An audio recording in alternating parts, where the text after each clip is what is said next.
will appear and he will take the red carpet and make his way to the chambers. On your screen right now is a corridor that leads to the members' lounge. That corridor leads to the members' lounge, and it also leads to the chambers of the National Assembly. So the president will appear accompanied by both speakers, Speaker of the National Assembly and Speaker of the Senate. And he will walk along that corridor and make his way to the National Assembly chambers. The National Assembly chambers is spacious enough to accommodate all the members of Parliament. This includes the members of the National Assembly and the senators.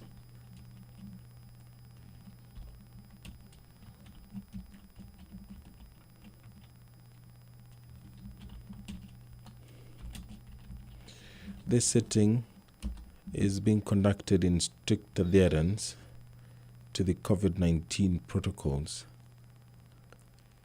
Of course, not all the members will be able to sit in the chamber because the Parliamentary Service Commission has often ensured that the sitting arrangement is organized in such a manner that the house is not crowded.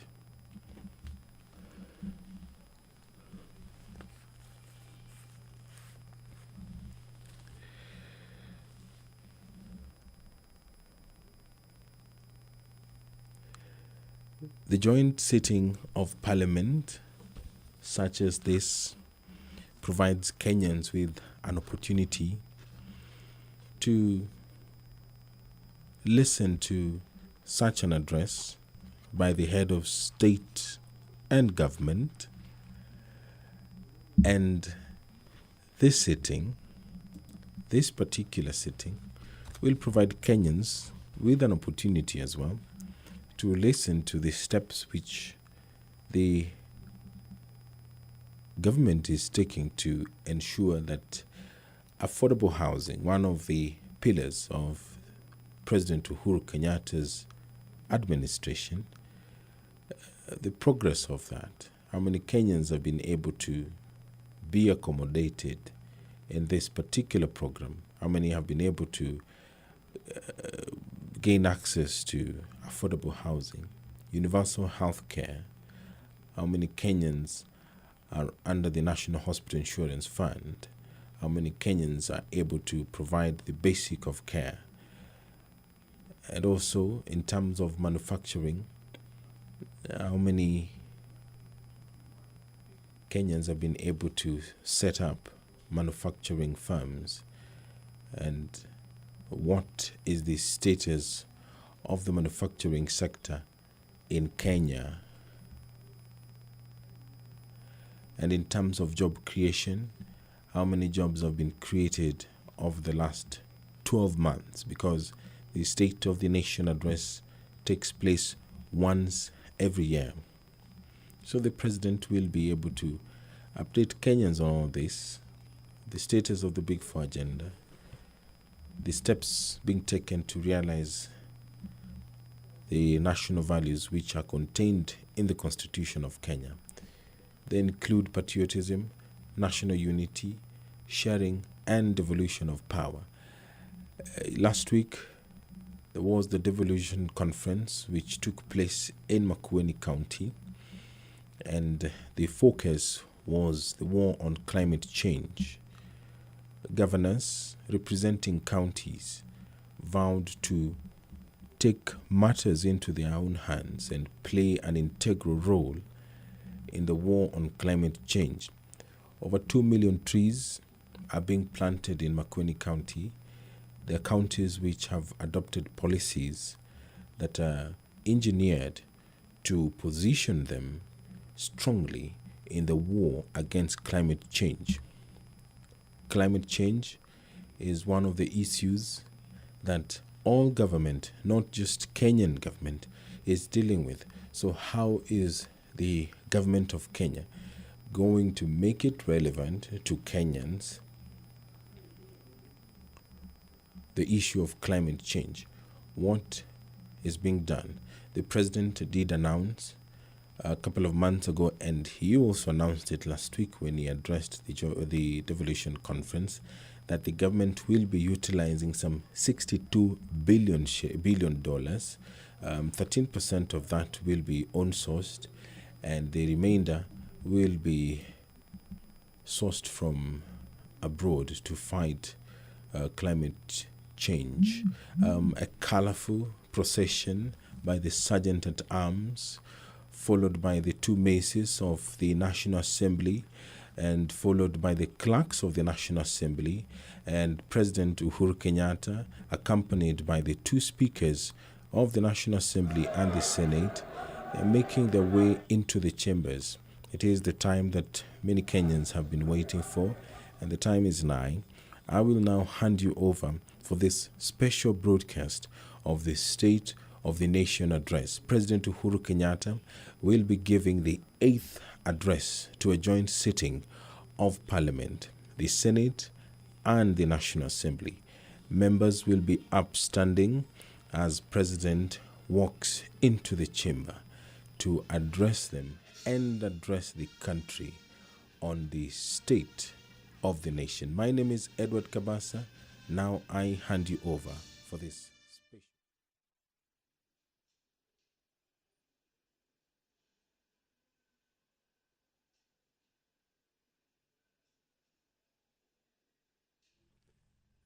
Naam, Rais Uhuru Kenyatta tayari kaingia ndani kwenye bunge la taifa.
With your abundant favor and blessings, as your servants whom you have been pleased to call to leadership positions in this republic, we seek guidance to treat and consider all matters that shall come under our deliberation in so just and faithful a manner as to advance the peace, prosperity, and welfare of our country and of those whose interests you have committed to our charge.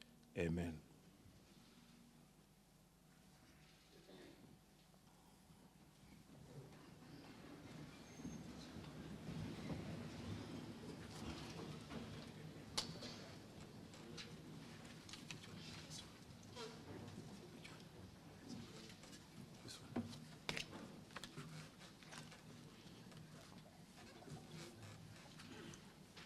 Your Excellency, Honorable Uhuru Kenyatta, CGH, President of the Republic of Kenya, and Commander-in-Chief of the Kenya Defense Forces, The Right Honorable Speaker of the National Assembly, Honorable Justin B. Muturi, EGH MP, Honorable Members of Parliament, Article 1321B of the Constitution of Kenya requires the President to address a special sitting of the Parliament of Kenya once every year and any other time.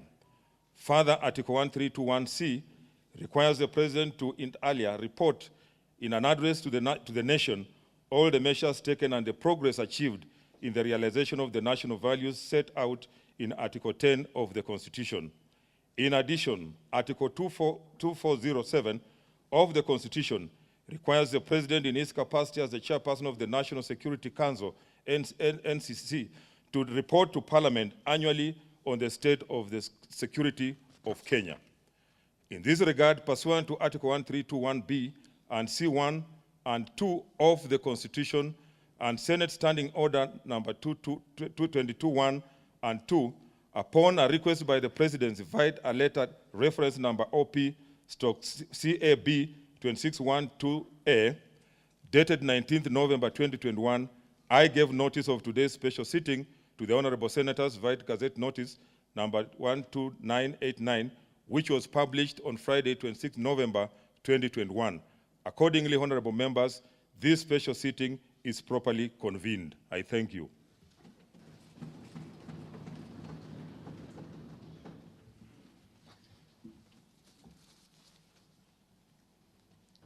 Your Excellency, the Honorable Uhuru Kenyatta, CGH, President of the Republic of Kenya and Commander-in-Chief of the Kenya Defense Forces, the Honorable Speaker of the Senate, Right Honorable Senator Kenneth Lusaka, EGH, Honorable Members of Parliament, Article 132, Clause 1 of the Constitution of Kenya requires the President to address a special seat achieved in the realization of our national values.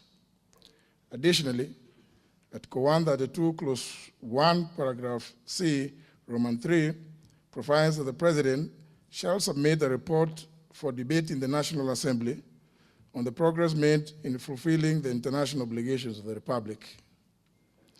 In this regard, honourable members, by way of a message to the House dated 19th of November 2021, His Excellency the President conveyed his desire to address a joint sitting of the Houses of Parliament today, 30th of November 2021. Consequently, pursuant to provisions of Article 132, Clause 1, Paragraph B and C, Romans 1 and 2 of the Constitution and the provisions of Standing Order number 22 of the National Assembly Standing Orders, by Gazette Notice number 12823, which was published in the Kenya Gazette on 23rd of November 2021, I gave notice of this special sitting to the members of the National Assembly. Accordingly, honourable members, this special sitting is properly convened. Your Excellency, allow me, in the usual parliamentary practice, to recognize part of the distinguished guests who are with us today. Seated in the Speaker's role, I wish to recognize His Excellency, the Deputy President of the Republic of Kenya, Dr. William Ruto, EGH, the Chief Justice of the Republic of Kenya, the Honorable Lady Justice Martha Koome, CBS, the former Prime Minister,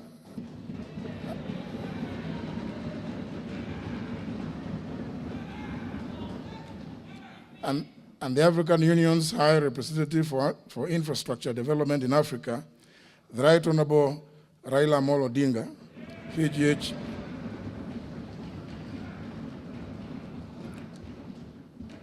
former Vice Presidents of the Republic of Kenya, the Honorable Dr. Stephen Kalonzo Musyoka, EGH, and the Honorable Musalia Mudavadi, EGH, and the Chairperson of the Council of Governors, who is also the Governor of Embu County, the Honorable Martin Wambora, EGH. Please join me, honorable members, in welcoming them to the National Assembly.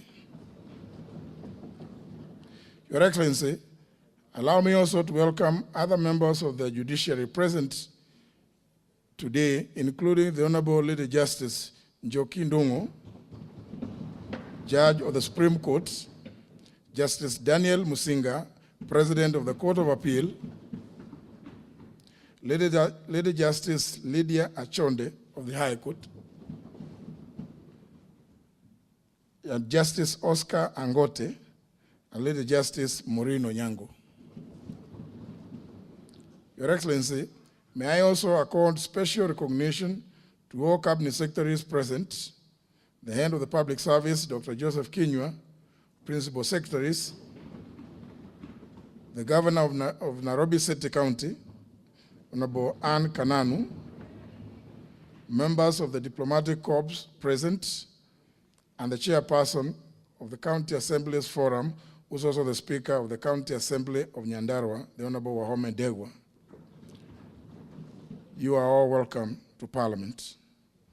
Honourable members, invited guests, ladies and gentlemen, it is now my singular honor and privilege to invite His Excellency the President of the Republic of Kenya and Commander-in-Chief of the Kenya Defence Forces to address this special sitting of Parliament.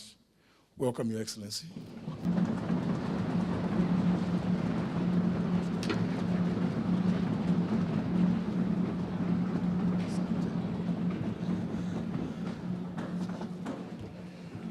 Thank you very much.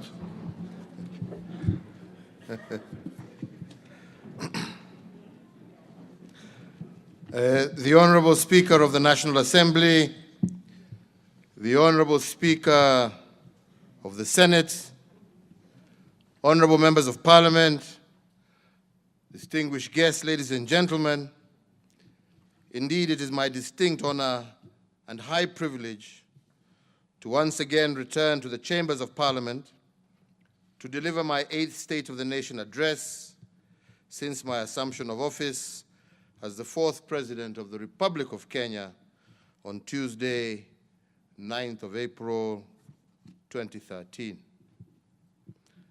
As always, it is a great pleasure to return to this august house where I have had the opportunity to serve on both sides of the parliamentary divide, indeed, with many of you who are present here today.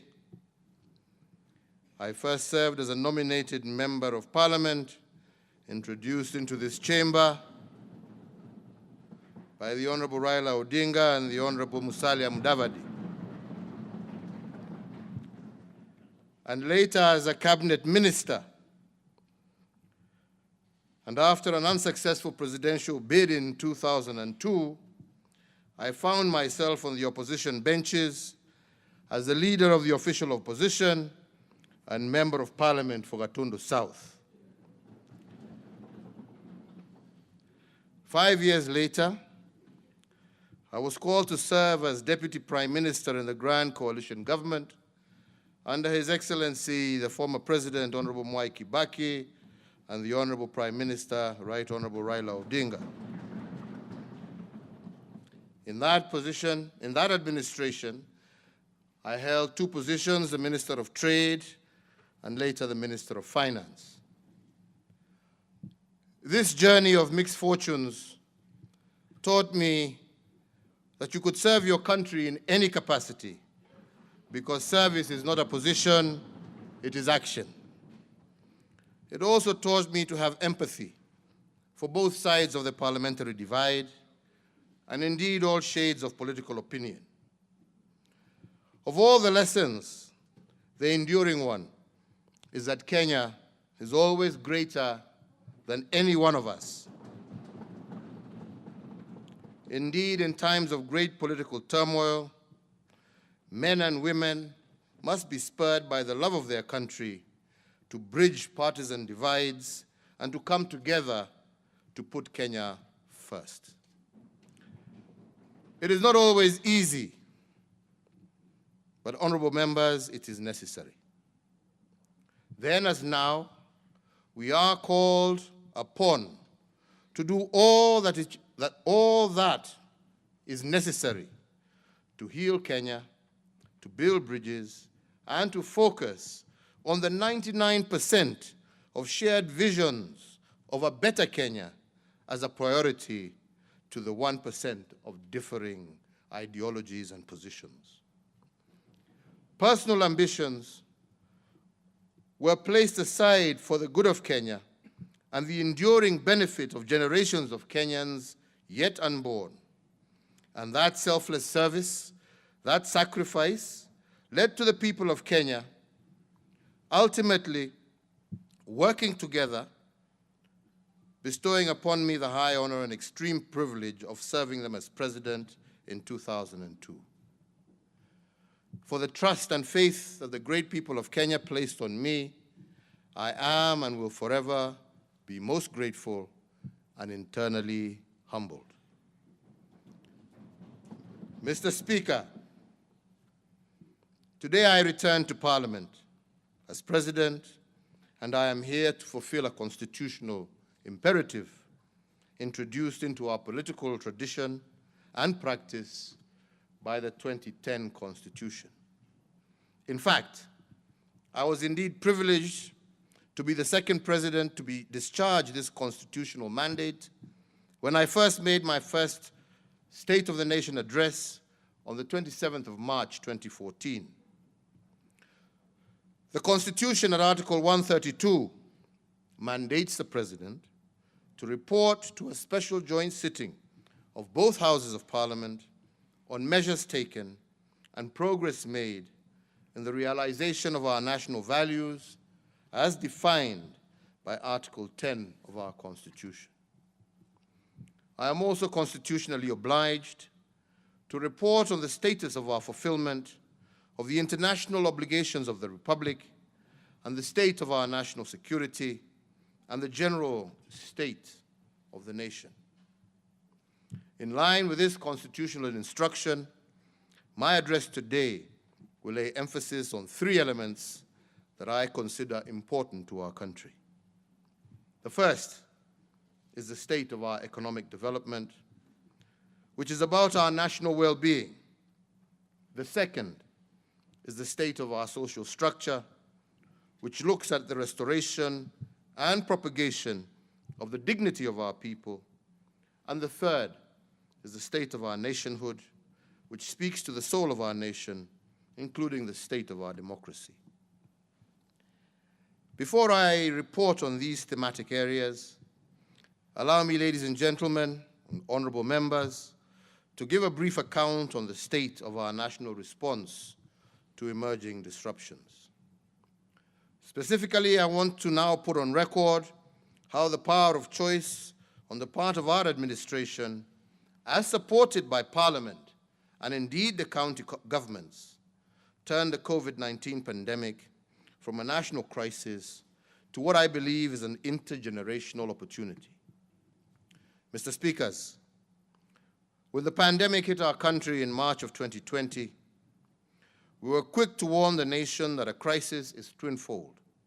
It is partly a danger and partly an opportunity at the same stroke.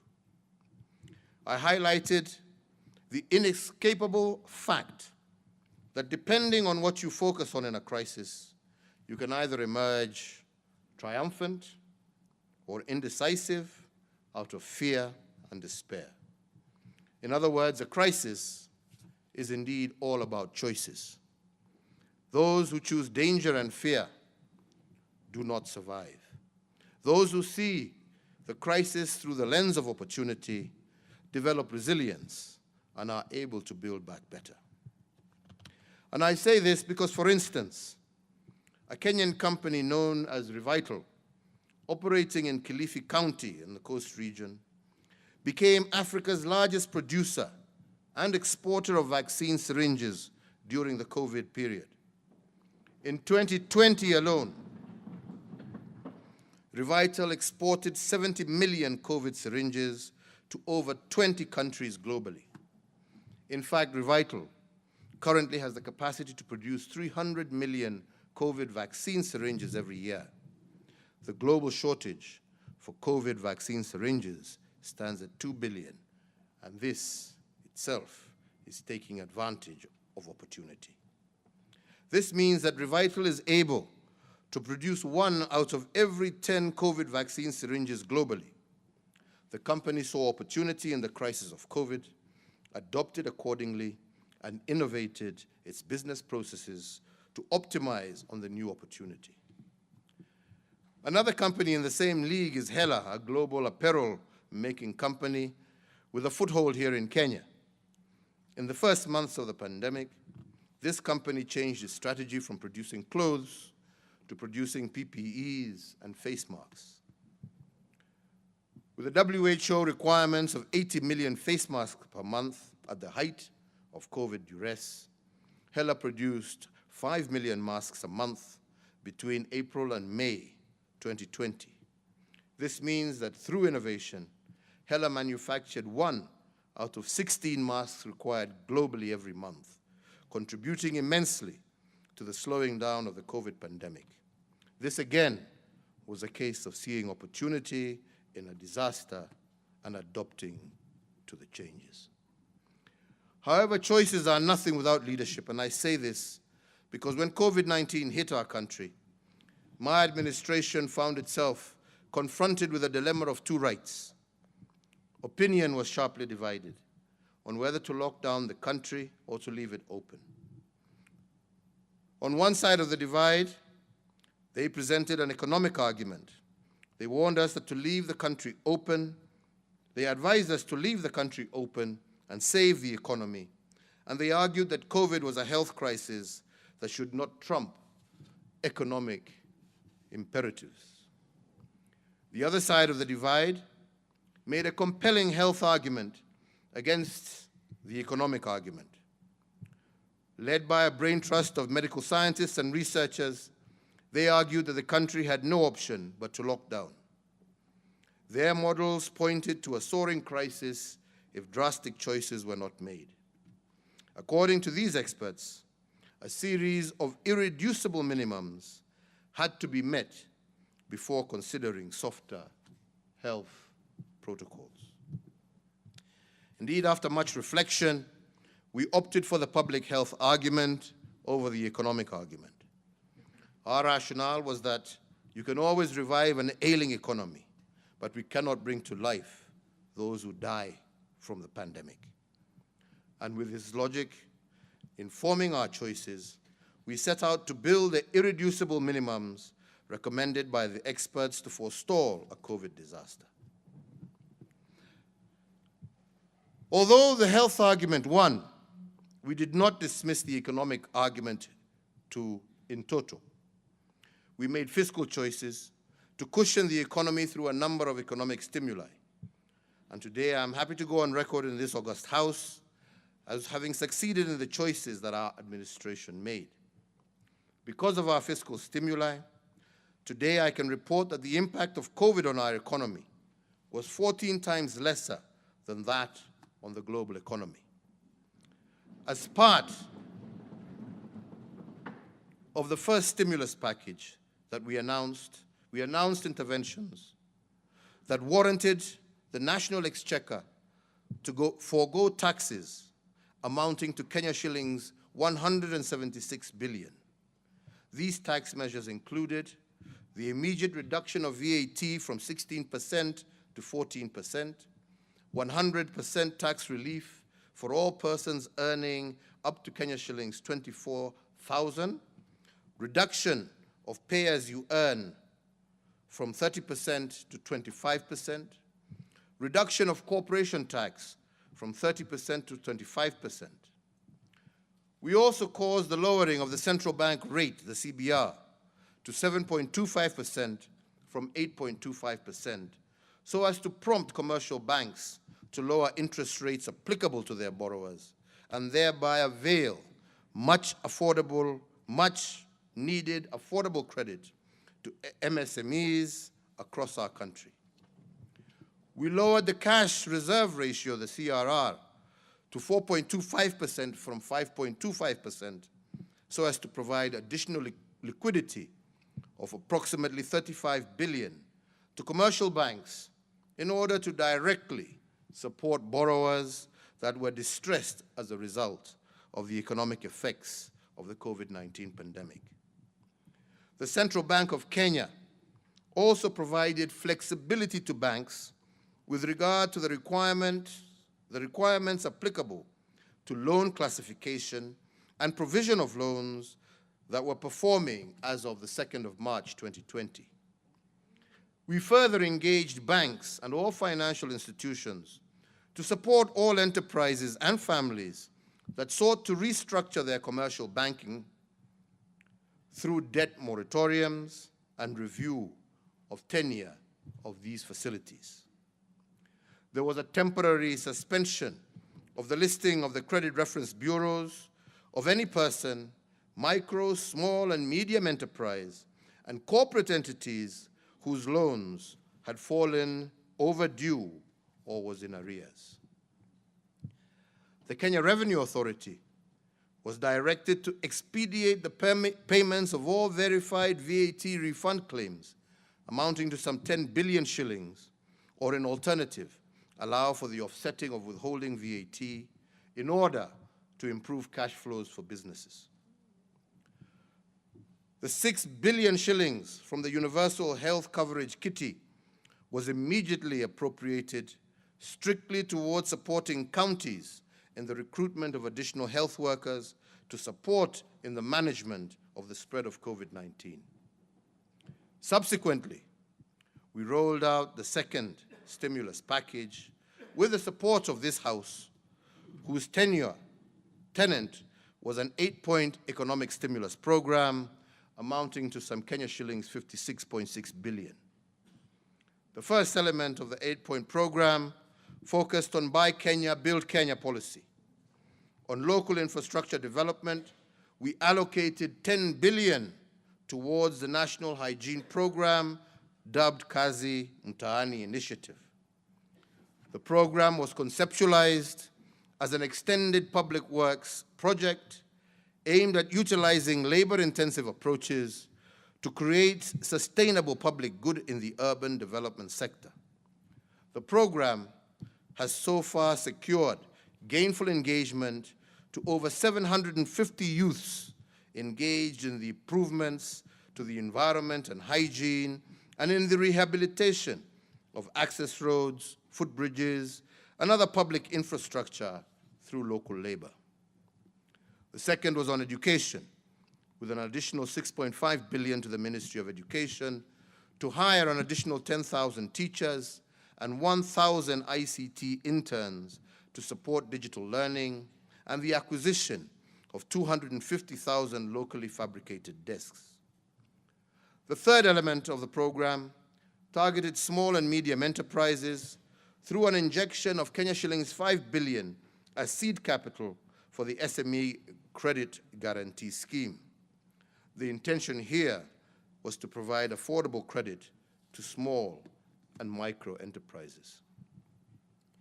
The fourth focused on universal health coverage through acquisition of locally made beds.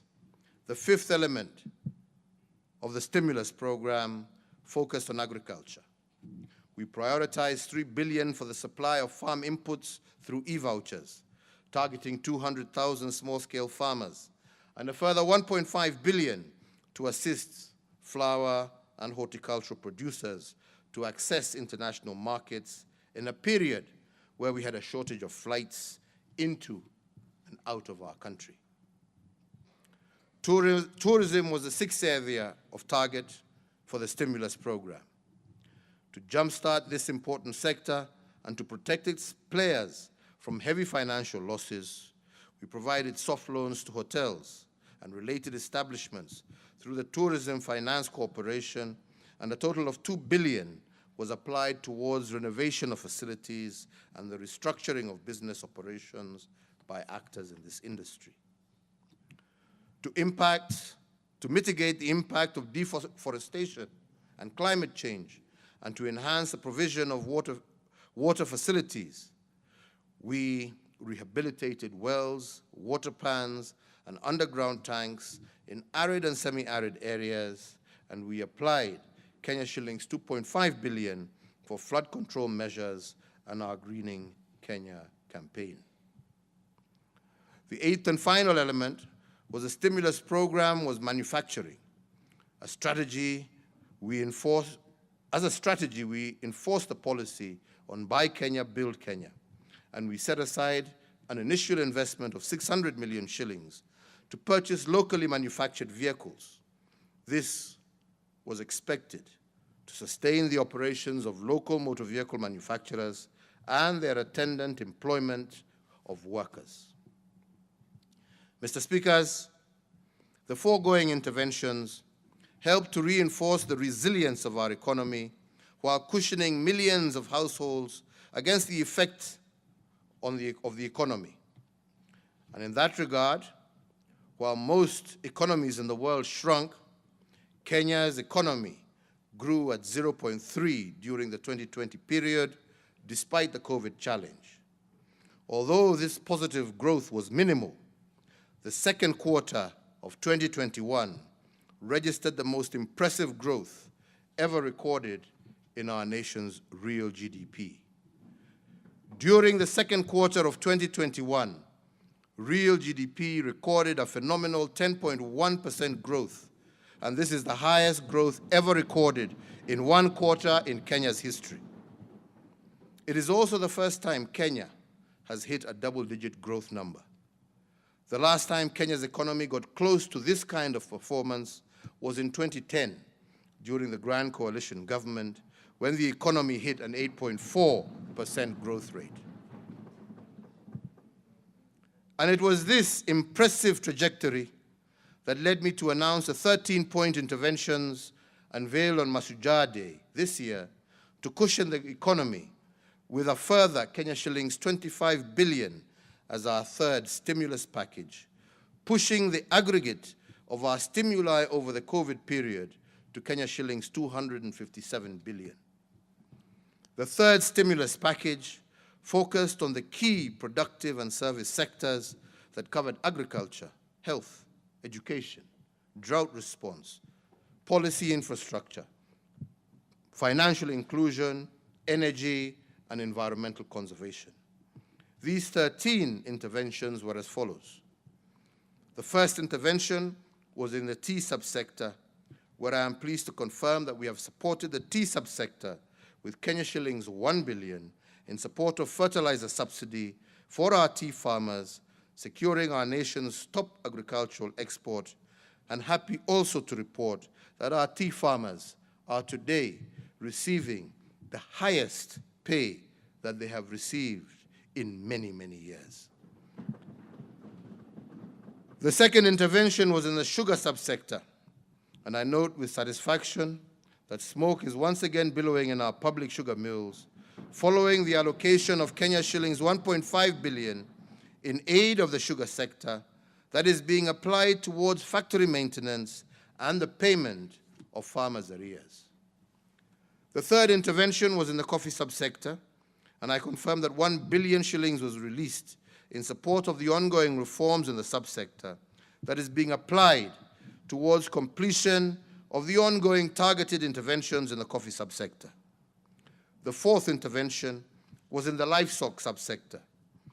The Kenya shillings 1.5 billion National Livestock Offtake Program is on course in support of communities adversely affected by the ongoing drought in ASAL counties.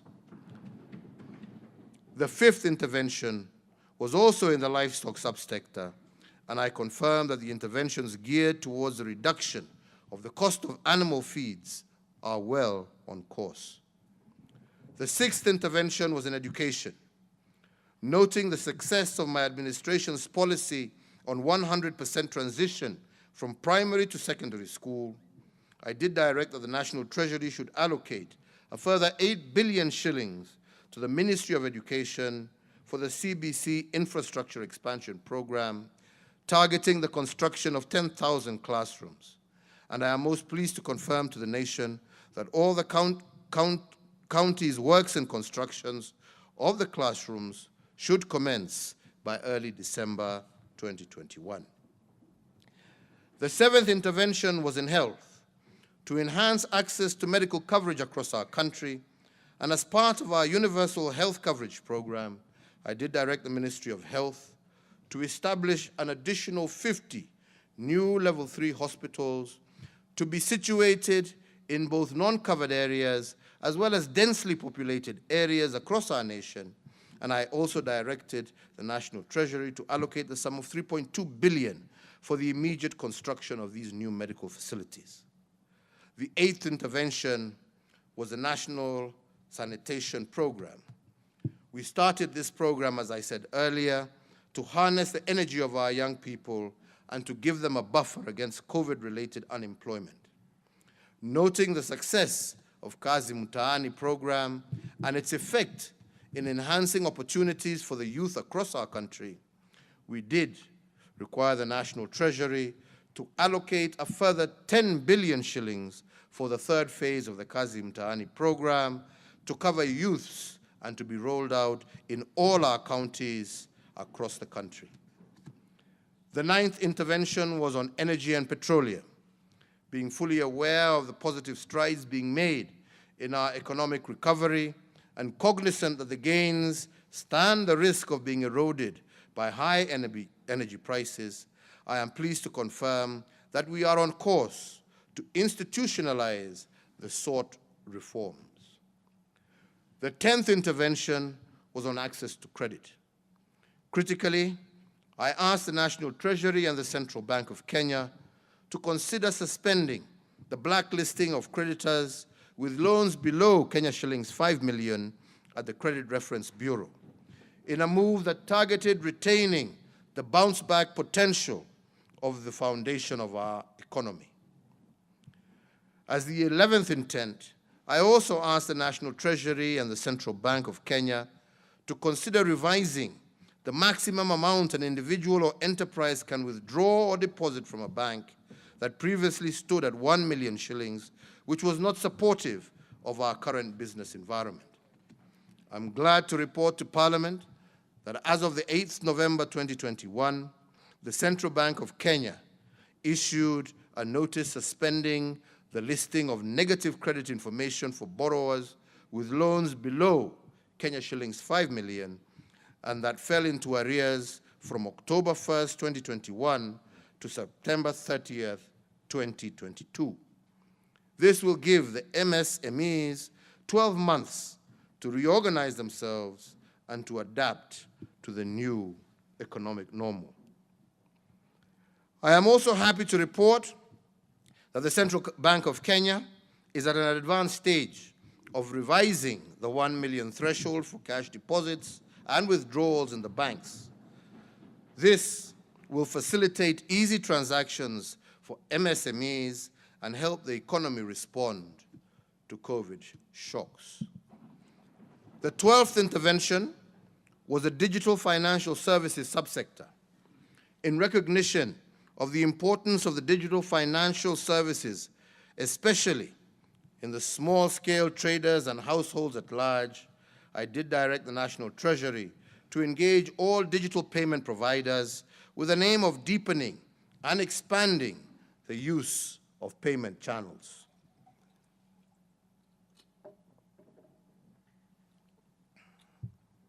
The third intervention was two-pronged. One in the area of vaccination against COVID-19 as part of our national response to the COVID-19 pandemic. We rolled out a national vaccine deployment plan aiming at vaccinating 10 million adults by June of 2022 and approximately 16 million by June of 2023. With regard to the COVID-19 vaccine production, we have set out to implement the lessons of self-reliance, which was one of the key learning points of the pandemic.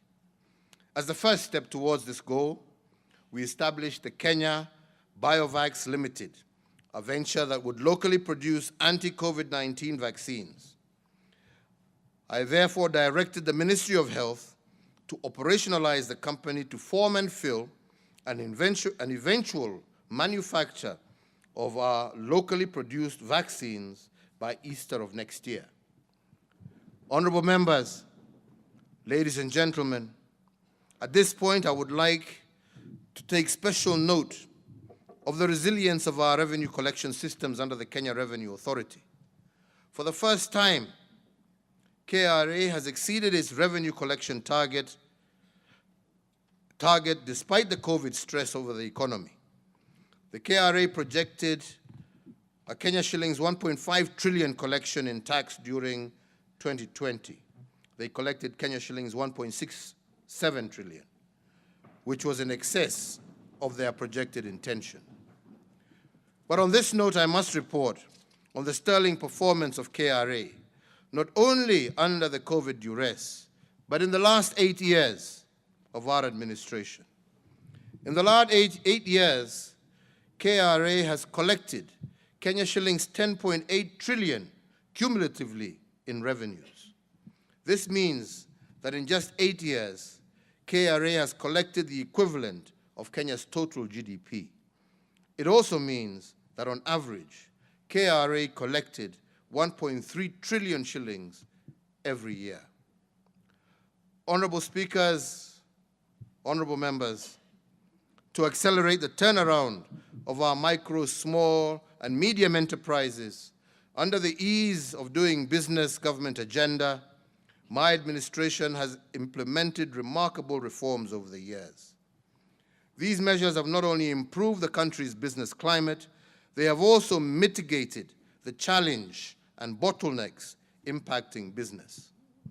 The key reform that we have implemented include the full automation of business registration services, re-engineering of the application for power, water, and sewer connection, and the automation of the land registration process. In addition, we have adopted e-payment, e-filing, and e-service at the commercial divisions of the High Court and fully operationalized the Small Claims Court, which has seen disputes involving SMEs, mostly our young people, being resolved within a record 60 days and thus freeing capital locked up in legal disputes. Equally important is the full automation and streamlining of the payment of taxes in order to ease the burden of compliance and the redesigning of the import and export processes, which has reduced the cost while improving efficiency of our ports, among other notable reforms. Mr. Speakers, as an affirmation that our reforms on ease of doing business are bearing dividend, just last week we scored a global first with the President of the European Investment Bank, who was in the country to witness the official opening of the European Investment Bank's first regional hub outside the European Union. The Nairobi Regional Hub will cover 11 countries in Eastern and Central Africa and will act as a pilot for the setting up of other EIB regional hubs into the future. This speaks to our administration's agenda to position Nairobi as an international financial center. But an even better example of COVID resilience is the strengthened relationship between the national and county governments. Although the National and County Government Summit has operated smoothly since it became effective, I must admit that the COVID pandemic revitalized its energy. Whenever we gathered as a summit during this crisis, the consciousness of the entire nation was called to order.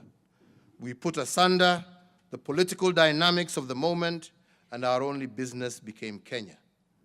We demonstrated in word and in deed that devolution is a powerful driver of social economic development, and it creates synergies and acceleration points that in turn generates tangible benefits for all Kenyans.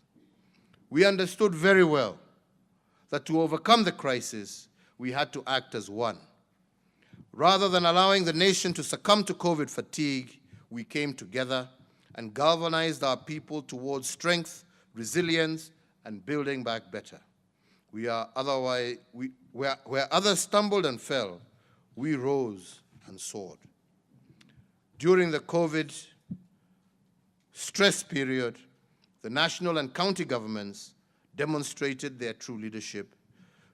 Nothing demonstrates this better than the strengthening of our healthcare systems under the dark cover of the COVID COVID-19 pressure.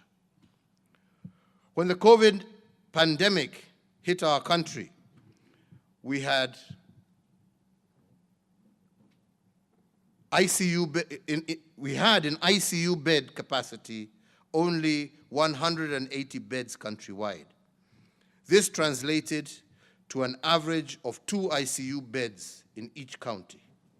But in the face of COVID, this reality was a disaster. But given the collaboration between the 2 levels of government, we increased ICU bed capacity by 502% during the COVID period.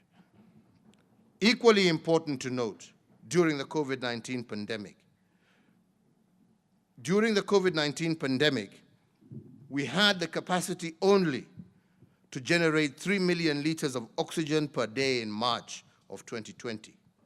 Today, I am proud to say that we have improved our oxygen generation capacity in public health facilities by 10 times to 32 million liters per day as of October 2021.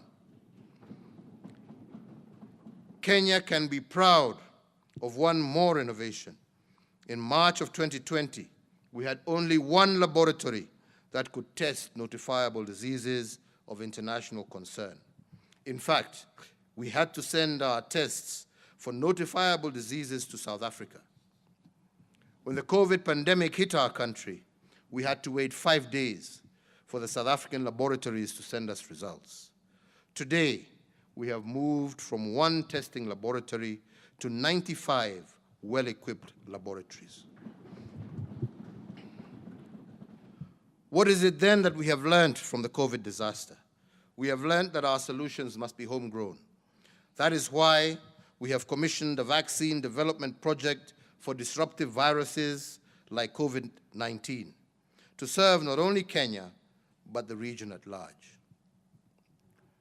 Mr. Speakers, another national reminder of the opportunities we seized during COVID-19 was the site of the Likoni Channel crossing in Mombasa. Previous scenes of Mombasa residents congested along the Likoni ferry are now a thing of the past. The iconic Likoni floating bridge, built in a record time of 6 months and opened to the public in December 2020, sees over 150,000 residents cross the channel on a daily basis in an orderly, safe, and secure manner. This has not only allowed for the efficient management of time and mobility across the channel, but significantly moderated the incidences of COVID-19 transmission and contributed to our overall disease mitigation strategy in the coastal region. Kenya has taken pride of place through this initiative, a first of its kind in the region, linking Liwatoni on Mombasa Island with Ras Bofu on the Likoni mainland, and we intend to adopt such innovative approaches and learning to deliver on similar challenges in our various sectors. In sum, Mr. Speakers, COVID was both a danger and an opportunity. But because we focused on the opportunity side of the crisis, now Kenya has developed the necessary infrastructure for rolling out the universal health coverage outreach. But of equal importance, our COVID innovations in the area of health have propelled us to a place where Kenya can become a destination for health tourism for the region and beyond. Honorable members, ladies and gentlemen, I cannot end this COVID part of my address to Parliament without paying tribute to the people of Kenya for their commendable civic responsibility in the fight against COVID-19. While my administration provided leadership and action, our people supported us with self-sacrifice and civic duty. As you will recall, very early in the pandemic, I did warn our people that the government cannot police the morality of its citizens. I warned that in a war against an invisible enemy like COVID, our former way of life would have to be adapted to a new normal where every Kenyan was his or her neighbor's keeper. In this new normal, citizens do not fight for liberties, they scramble for survival. When I made this call for civic responsibility in the face of COVID, I also emphasized that responsibility is not a burden, but it is a civic duty. I pay tribute to our fellow citizens for being responsible members of our communities. And indeed, as our forefathers stressed time and time again, our greatest strength will always be our unity. Today, I'm happy to report that despite the challenges and immense pressures and limits on our way of life, Kenyans did rise to the task and acted responsibly. Where others were reluctant, Kenyans gladly sacrificed for the good of the whole. For that reason, we were able to bend the curve and prevent the worst-case scenarios. And due to this, and after careful consideration, during the Mashujaa Day celebrations, I lifted the curfew and restriction of movement countrywide. Once again, as we have always done, we have shown that Kenyans are a people who put country above self, neighbor above individual, and we are a people who firmly believe in exercising our rights and freedoms in a responsible and purposeful manner. While a few battles have been won, the war against COVID is not yet won, and we cannot rest on our laurels. Now more than ever, we are faced with yet another variant of this coronavirus, the Omicron variant that is said to carry a higher risk of infection. This variant may explain infection rate spikes that we are witnessing across the globe. I did pledge to the nation in June of this year that by Christmas, we would have over 10 million adults vaccinated. As of today, we have achieved a target of 7.1 million Kenyans, up from 5 million as announced on Mashujaa Day in October 2020.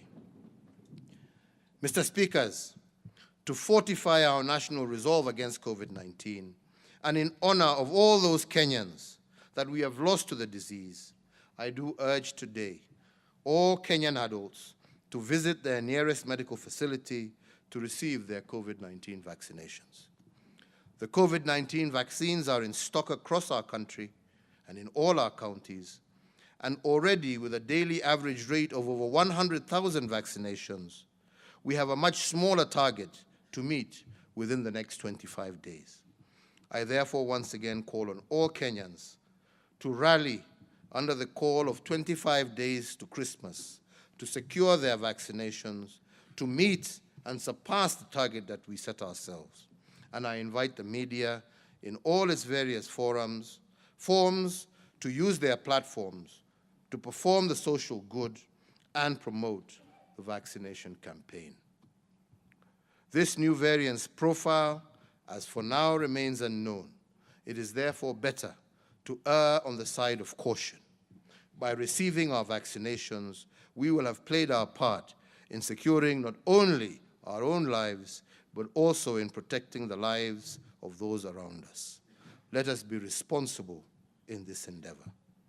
That shot in the arm is the most powerful weapon against the disease that has ravaged the world. That shot in the arm of every adult Kenyan will also be a shot in the arm for our economy and our social institutions.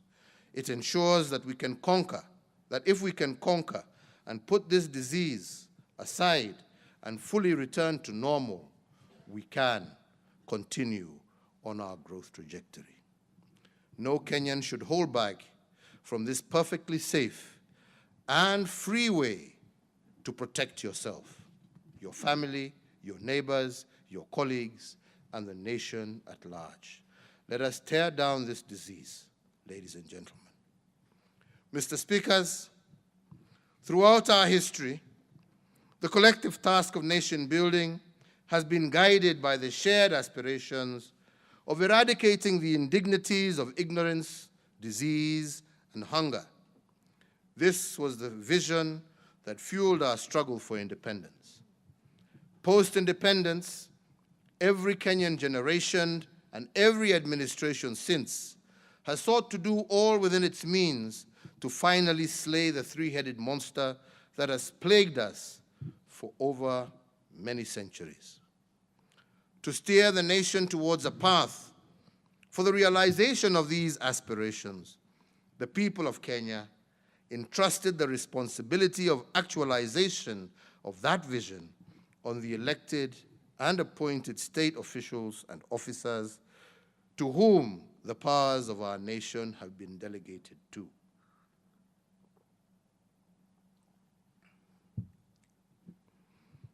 These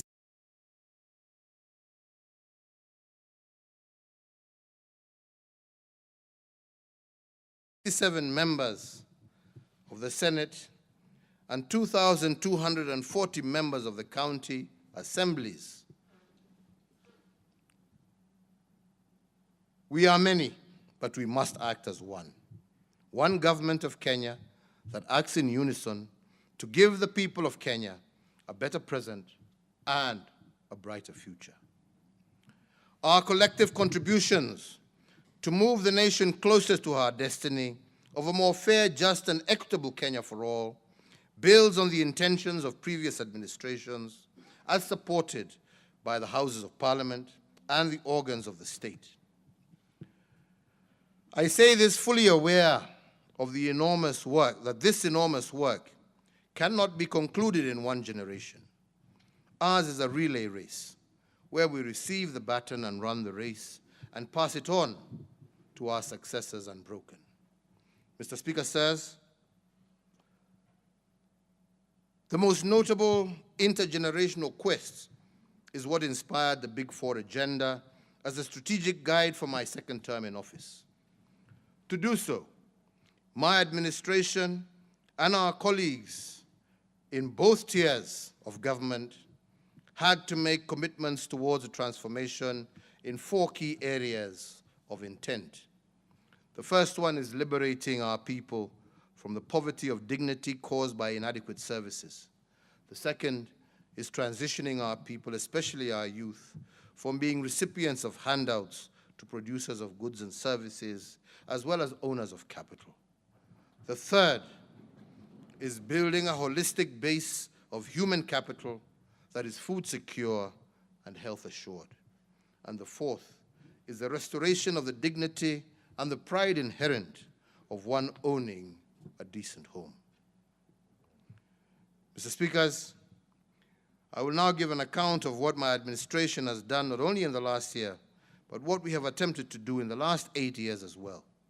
And I will use the last 8 years to give this august Houses a scale against which everything that my administration has achieved is to be measured. I will use history as a yardstick that we can borrow from to appreciate the achievements of our two tiers of government and our objective of delivery. The first area of thrust that I will report on is the state of our economic development. And I will borrow from the four legacy frames I articulated in my Madaraka Day speech of June 30th, 2020 in Kisumu City. Under the state of our economic development, I will report on two frames that have guided me and my administration. These are economic acceleration and the big push investments.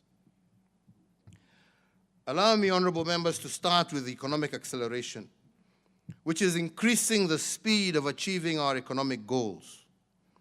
I also use the word acceleration to imply the mechanism of multiplying our economic fundamentals. When my administration took office in April of 2013, we were eager to multiply what was bequeathed to us.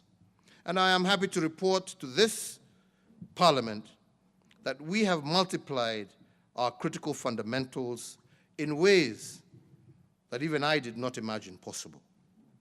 For instance, in 2013, Kenya was Africa's 12th wealthiest nation with a GDP of $4.7 of 4.74 trillion Kenya shillings. This GDP was accumulated in a span of 123 years through 4 administrations before ours, because I include the colonial administration. In just 8 years, my administration has multiplied the GDP by a factor of 2+. Today, our GDP stands at Kenya shillings 11 trillion, up from the 4.75 trillion, and from being ranked as the 12th wealthiest nation in Africa when I took over, we have now moved 6 ranks to become the 6th wealthiest nation in the continent on account of the choices that we have made. And as I said earlier, in the second quarter of this year, our real GDP grew by 10.1%, the first such growth in the history of our economy. The notable contributions to this growth include the ICT sector, which grew by a significant 25.1% in the second quarter of 2021. In fact, the ICT sector is projected to become a prime mover of our economic growth in years to come. Other sectors that contributed significantly to the real GDP in the reference quarter include the transport sector, which grew by 16.9%, and manufacturing, which grew by a record 9.6%. However, the hotel industry presents a more compelling picture of recovery from the COVID menace. At the height of the COVID pandemic in 2020, this industry registered a negative growth of 63.5% in the third quarter of 2020. During the first quarter of 2021, this industry showed some improvement and contracted by 48.8%. By the second quarter of 2021, this industry was on a path of recovery and had grown by 9.1%, showing a remarkable upturn. Here, I look forward to all our international and global partners. COVID will not be defeated by locking us all down and by shutting off parts of the world that you think are problematic. No one will be safe from COVID until we are all safe. Please, jameni, tumefanya kazi, msitufungie tena jameni. Honorable members, ladies and gentlemen, given that we have doubled our GDP in a record 8 years, it is no wonder that Kenya is projected to grow twice as fast as the sub-Saharan economies in the period of 2021 to 2022. And all this because of leadership and the power of choice. Allow me to give further example of acceleration and the multiplication of our fundamentals as a strategic intent of my administration. A case in point is that we have doubled our real GDP. We have also doubled our road network across the entire republic. Besides the roads infrastructure, my administration has made the largest infrastructure project in a century with the construction of the standard gauge railway. In respect of roads infrastructure, when my administration came to the helm, there were 11,200 kilometers of tarmac road constructed by 4 previous administrations in 123 years. Like I said, I include the colonizers as well. In 8 years, my administration has multiplied what the previous administrations have done by a factor of 2. We have built 10,500 kilometers of road across the republic, and doing so 15 times faster than previous administrations, and I will expound on this in a little while. Our railway, on the eve of the Madaraka Day of the year 2017, we marked a transformative moment for Kenya and for Africa when the Madaraka Express made its inaugural journey from Mombasa to Nairobi.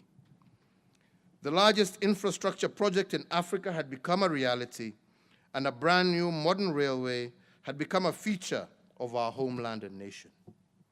Since then, the way we travel to Mombasa has been redefined, with Madaraka Express having served over 6,495,000 passengers, while our cargo gets to the stores of our enterprises efficiently and on time, with a record of 17.6 million tons of cargo transported from the 1st of January 2018 to yesterday, the 29th of November 2021. Turning to power generation, our acceleration model was applied to the production and distribution of electricity countrywide.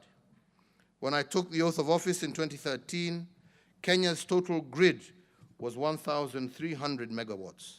But 8 years later, Kenya's total grid has doubled and now stands at 2,600 megawatts, and this translates to approximately 325 megawatts installed every year under my administration. It means that for every year, we have installed 325 megawatts since 2013. Previous administrations installed a combined average of only 12 megawatts per year. Put differently, in 8 years, we have generated 40 times more power per year compared to the past. It is worth noting, honorable members, that 73% of this power is green. In fact, Kenya is leading the African continent in the generation of green energy. But this is not the only thing in Kenya. It's not the only thing which Kenya is leading the continent. I am proud to report that we have connected more power than in any other part of the country in just 6 years. In fact, Kenya is the leading country in Africa with respect to household connection electricity. In the 8 years, we have connected 1.7 million more homes. No, sorry, we have connected 1.7 million more households than Egypt. Similarly, we have connected as many households as South Africa and Nigeria combined during the 8 years of my administration. In real terms, only 2.3 million households had been connected to power when I took over in 2013. In 8 years, we have tripled this number by connecting an extra 6.3 million households.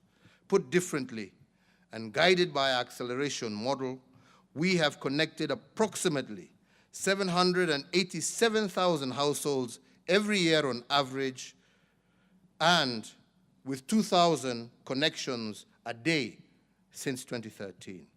By any measure, this acceleration is noteworthy. Besides access to electricity, my administration has embarked on implementing the recommendations of the Presidential Task Force that established a pathway for the reduction of the cost of electricity by 30% by the end of this year. Mr. Speaker, we are tearing down all barriers that deny Kenyans an opportunity to lead a dignified life. Now I turn to devolution and how my administration has used the acceleration framework to multiply the economic fundamentals of the counties. As the first president to implement the 2010 Constitution, the task of rolling out devolution fell squarely on me. And although the letter of the Constitution provided for a phased approach to the devolution of functions to counties, the spirit of the Constitution suggested an urgent Big Bang approach in creating the devolved structures. This meant giving county governments political, administrative, and financial autonomy all at once. And we were to do this without the luxury of a strategy, dry run, to determine whether the Big Bang approach would work. Fortunately, Article 187 of the Constitution gave us 3 years to execute this constitutional instruction. While 3 years was a fair period to achieve the Big Bang effect of transferring functions to fragile counties, my administration chose an even bolder path. Driven by our acceleration doctrine, we chose to transfer functions to the county structures in 1 year instead of the constitutional threshold of 3 years. And because we were committed to the success of the county's structures, we followed our accelerated devolution of function with 2 critical drivers. One, we undertook a massive transfer of highly skilled civil servants from the national government to the county governments. And this battery of highly trained personnel was meant to give county governments a head start. And they did so in terms of setting up the county public services, including their operating structures and systems. 2, within the first year of my tenure, my administration increased the equitable share allocation to county governments from the constitutionally mandated 15% to 32%. This was a doubling of the allocation in support of the execution of the devolution dream. And we did this because we understood and appreciated that devolution of functions without devolving of funding was an exercise in futility. Today, the national government has disbursed approximately 2.4 trillion to county governments over the last 8 years. The aggregate amount that will have been dispersed to the counties for the next financial year will ensure that this figure surpasses the 3 trillion mark. In other words, this percolation of resources changed the economic fundamentals at the county level. It has fast-tracked the embeddedness of devolved functions in 8 years, and evidence abounds on this, but allow me to give a few examples. Accelerated devolution has, for instance, delivered shoes with a magical label made in Kitui County, Kenya, and given Makueni County its first mango processing plant. Makueni County received 110 million from the Devolution Advice and Support Program. This money supported the processing plant and benefited 12,000 mango farmers by creating value addition. That plant is now buying 1 mango at 15 shillings from farmers who previously sold their produce in the open marketplace at 5 shillings at the very best, other than let their mangoes rot away. Their incomes have grown tenfold and provided ground for their farming undertakings to take off. Makueni is also on record as being one of the counties with the capacity to manufacture its own oxygen, especially in the context of COVID-19. And their universal health care insurance scheme, known as Makueni Care, is also a good example. Another example of county innovation is in Kajiado. In the wake of COVID-19 pandemic, the county looked for a way of distributing food to members of its populace through an integrated system dubbed M-Riziki, which virtually linked financiers and beneficiaries. 30,000 households of their population in Kajiado were able to receive food using the system in 2020. M-Riziki saved the county the logistical nightmare of transportation, and the digital platform also ensured that shopkeepers who partnered with the county to provide goods remained in business during the COVID duress. This innovative approach in distributing relief food closed off avenues of corruption and created highly efficient ways of delivering services to the population. Honorable members, there are many more testimonials on how accelerating the formation of county structures and supporting them with skilled personnel, resources, and legislation has embedded devolution in the last 8 years. Once sleepy towns across the country have now roared back into life, driving not just grand infrastructure projects, but also tangible increases in household incomes of ordinary Kenyans. Mr. Speakers, as devolution takes root, and as an affirmation of the equitable development we continue to enjoy, and in keeping with the resolution of the Senate, I will tomorrow, the 1st of December 2021, have the high privilege of conferring on Nakuru Municipality city status. Nakuru City will join Kisumu, Mombasa, and Nairobi as cities, and with their reputation as East Africa's cleanest town, all of Kenya looks forward to Nakuru City growing by leaps and bounds. So, honorable members, I am happy to report to this august House that my administration has laid a firm and sound foundation for the devolved system of government, a foundation that has the potential to multiply the economic fundamentals of our county economies immeasurably. Ladies and gentlemen, you may ask why we choose to accelerate certain goals in our development agenda. Why do we choose to accelerate the issuance of title deeds, double our road network, build brand new railway lines, double our power production, double our GDP? Why has my administration taken such tremendous strides in creating accelerated development? Honorable members, it took England 200 years to industrialize. It took the United States of America 160 years, and Japan 110 years. However, we look not to these nations, but to China, which has compressed their progressive economic change experience by these countries into a single generation. Instead of taking 200 years, instead of taking the 200 years it took England to industrialize, China took only 25 years.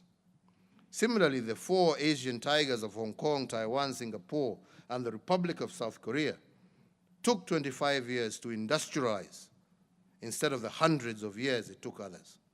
And that is why their accelerated growth was called the Asian miracle. The secret to these miracles was acceleration.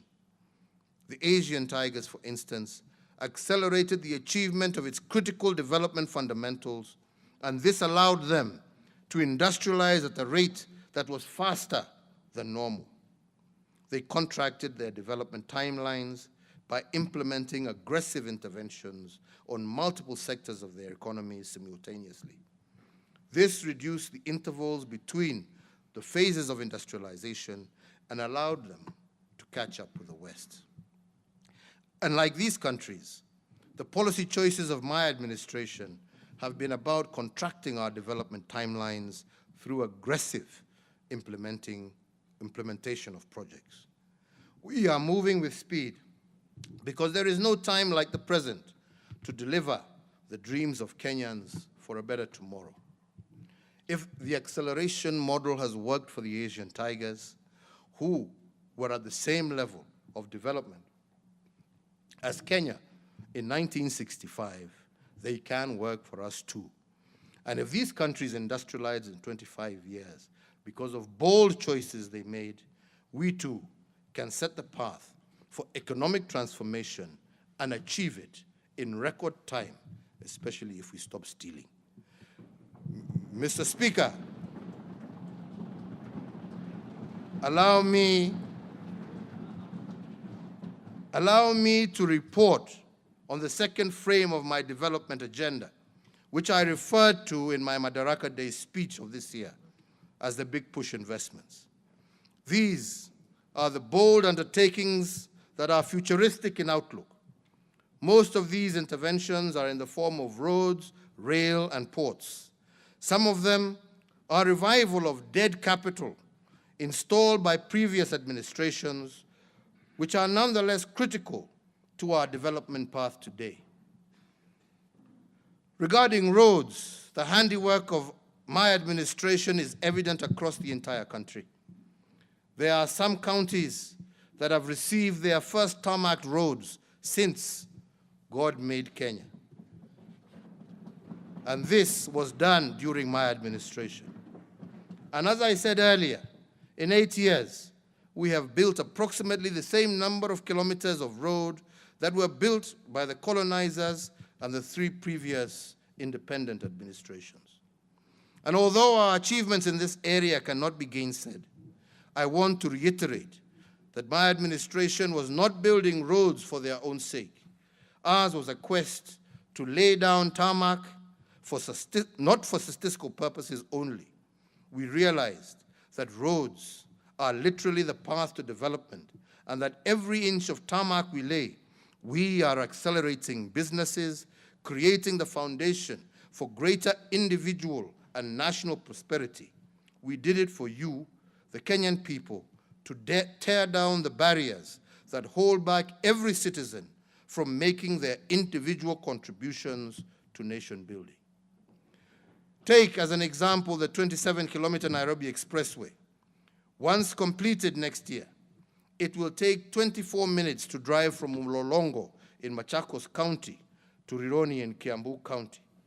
Currently, this journey takes 3 hours, which is the equivalent of flying to Addis Ababa and back to Kenya. Let me add that plans for the dual carriageway from Rironi, where the Nairobi Expressway will terminate, to Mau Summit are also at an advanced stage. And once completed, it will take 45 minutes to drive from Nairobi to Naivasha. Across the Republic, in every region, we are converting dusty Murram roads to world-class roads. Our dream is to create an efficient road network that links towns, cities, ports, stations, and markets to consumers. Over the last 8 years, and for the first time since independence, Kenya is now linked to 4 of its 5 neighbors by tarmac roads. This is how we are facilitating the economic integration of our region, tearing down every barrier to the realization of our shared aspirations as a people. For instance, by linking our road networks to the Northern Corridor, we are plugging into the multimodal trade route that links the landlocked countries of the Great Lakes region with the Kenya Maritime Seaport of Mombasa. Similarly, the East African Coastal Corridor Development Project will link us along the coastline from Malindi through to Lunga Lunga up to Bagamoyo in Tanzania and on to Dar es Salaam. The corridor will promote tourism and trade along the Indian Ocean coast. Of equal note is the Siarare Corridor, which will form an integral link to the Northern Corridor and is a major transit route for traffic to and from Tanzania, Uganda, Rwanda, Burundi, and South Sudan. It links the border town of Sirare and the border of Kenya and Tanzania to the South Sudan at Nakadok. With regard to ports, the development of Lamu Port has been of particular pride to my administration. The port was first conceptualized in 1972, 9 years after we gained independence. However, it took 39 years for works on the Port of Lamu to commence. Through our futuristic model of big push investment, we have made it a reality in only 8 years. The Port of Lamu is the only post-colonial seaport in Africa built and financed by an African government. All other major seaports were built in the late 1800s or 1900s when most of Africa was under colonial rule. This port is therefore significant in terms of the futuristic thinking of our country. We are also in the process of building a road from Lamu through to Garissa and Isiolo, linking up to the Isiolo-Moyale Road and opening up the Port of Lamu and the huge potential that exists in northern Kenya and with our partners also in Ethiopia. End of part 1.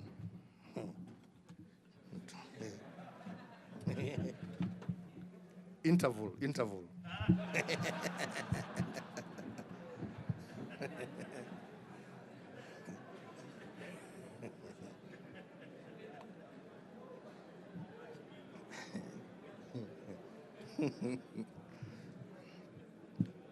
Hi. Honorable speakers, honorable members, because of the sheer depth and breadth of this port, it has the potential to reorganize the world's shipping networks by becoming a transshipment hub in Africa. Transshipment hubs are ports that allow large vessels that are unable to access destined ports of call due to their size. There are only 5 transshipment hubs globally, and the Port of Lamu has the potential, honorable members, of becoming the 6th. If we remain focused on our development agenda, this will become a reality sooner than later. There is another strategic niche in the Port of Lamu that is also futuristic. This port is placed right in the middle of the manufacturing hub of the Asia continent in the east and the heart of consumption in the west. The distance, honorable members, for example, between Shanghai, the manufacturing hub of the east, and Rotterdam, a major consumption port in the west, is approximately 12,000 nautical miles. But the distance between Rotterdam and Lamu is only 6,000 nautical miles. If we were to make the coastal region an outsourced manufacturing hub for Western products, the Port of Lamu has the potential to cut the price of these products by half. And this would be based purely on shipping costs, because the Port of Lamu is half the distance to the west compared to the Port of Shanghai. If we are to see the Port of Lamu through these futuristic lenses, we will exploit our geographical advantages to make an imprint on global trade. Another big push investment that we have made in support of regional trade through our ports is the expansion of the Kipevu oil refinery and oil terminal. For 128 years, Kenya has served the 5 countries of the region using only one oil berth at the Kipevu oil terminal. This single oil berth could only handle 1 vessel at a time, and for the most part, it took 1 vessel days to offload its fuels. This meant that other vessels in the queue to offload had to wait, incurring huge demurrage charges and penalties by oil marketers. The resultant cost of these inefficiencies are borne by the Kenyan consumer, which overall makes our economy uncompetitive. This year alone, we lost an average of 1 billion shillings in the first 4 months in demurrage at the old Kipevu oil terminal. To tear down the barriers that make our country uncompetitive, we have now put in place a new oil terminal that I shall be opening soon that will accommodate up to 4 vessels at a time, and instead of taking a whole day of loading fuel, each of the 4 vessels will take 5 hours to offload their fuel cargo. This means that every terminal will have the capacity to handle over 20 vessels a day. Put differently, if the old terminal handled 300 fuel vessels per year on average, the new terminal has the capacity to handle 7,300 vessels annually.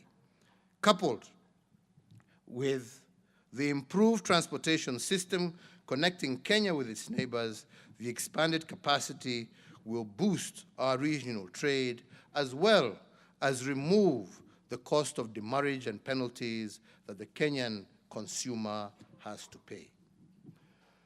Mr. Speaker, one of my administration's key priorities has also been to revive state undertakings that have been designated as dead capital. I have done this as part of our big push investment because the utility of these state undertakings could not be allowed to go to waste. To increase the speed of reviving this dead capital, I elected to use the Kenya Defense Forces because of their unity of command, military efficiency, and reasonable pricing. As an example, after KDF took over the Kenya Meat Commission, they turned it around in just a few months. Whereas previously, it took farmers 4 years to be paid, they are now paid in 72 hours. KMC has resuscitated the outlets that KMC have, collecting today approximately 1 million shillings every day. Previously, this outlet collected 8,000 shillings daily. Mujiulize hiyo pesa ingine ilikuwa inaenda wapi? This 1 million translates to 30 million every month and Kenya shillings 3.6 billion annually in just one outlet. Before September 20th, such revenue would have been impossible because slaughtering was limited to a few or no animals in a month. To enhance further the profitability of KMC, we have linked it to another dead capital that my administration has revived, the meter gauge railway from Nairobi to Nyanyuki, which has been revived under the KDF. The KMC is now using it to transport more than 200 animals weekly. Another aspect of the KMC re-engineering supply chain is the relationship with the Wasinyiro South Development Authority. This authority has a tannery and leather factory, which the KMC has been supplying with hides and skins. Although the factory is still not yet complete, it has so far produced about 840,000 square feet of finished leather, partly from KMC supplies. And once complete, it is expected to produce over 1.2 million square feet of finished leather per year. Apart from the revival of KMC, the Nairobi-Nyanyuki Railway, in partnership with the Kenya Railway Corporation and KDF, has revamped the 217-kilometer Nairobi-Kisumu Railway, a railway that had been abandoned for over 2 decades. But today, it now boasts 18 stations, 46 bridges, and 27 viaducts. Together with the revival of the port of Kisumu, revamping the railway line is meant to enhance connectivity with our neighboring countries who depend on Kenya for their transportation of their imports and exports. Another uplifting story of revival of dead capital is our big push investment in the port of Kisumu and the reconditioning of MV Uhuru vessel. To transport fuel prior by road from Kisumu or Eldoret to Uganda took 72 hours because of the long queues at the Malaba border. But to transport fuel from the port of Kisumu to Port Bell in Uganda by ship takes only 12 hours. This means that by the time a tanker makes one trip to Uganda by road, MV Uhuru will have made 6. There is the question of volume. One tanker carries 20,000 liters of fuel, but one wagon aboard MV Uhuru carries 60,000, which is 3 times the size of a tanker. Secondly, for all our customers in Uganda and through to the DRC, issues of losses that used to amount to approximately 10% and issues of adulteration, imeisha. Yeah?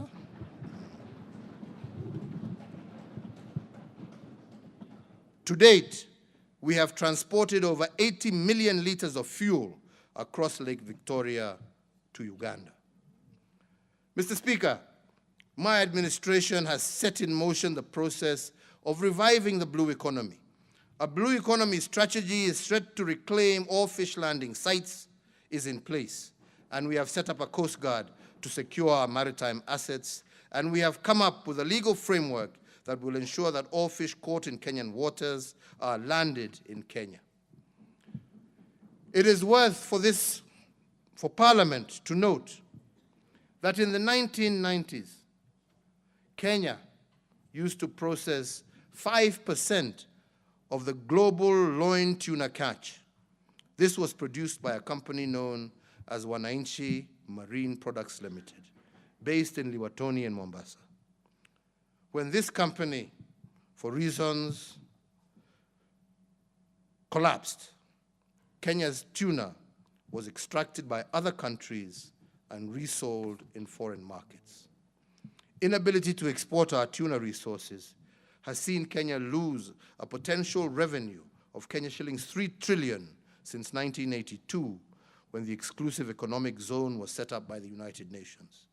And to revive this dead capital, my administration formed the Kenya Fishing Industries Corporation in 2019 to regulate the exploration of Kenya's maritime and fish products. This corporation took over from the defunct Wananchi Marine Products, and it is in the process of setting up marine landing sites and processing plants in Lamu, Shimoni, and Liwatoni. Once fully operational, the goal is to land 300,000 metric tons of tuna every year and to employ a workforce of approximately 60,000 people. This industry has the potential to rake in for Kenya 200 billion shillings. Overall, as we seek to improve our infrastructure, our commitment to sustainable development is uncompromising.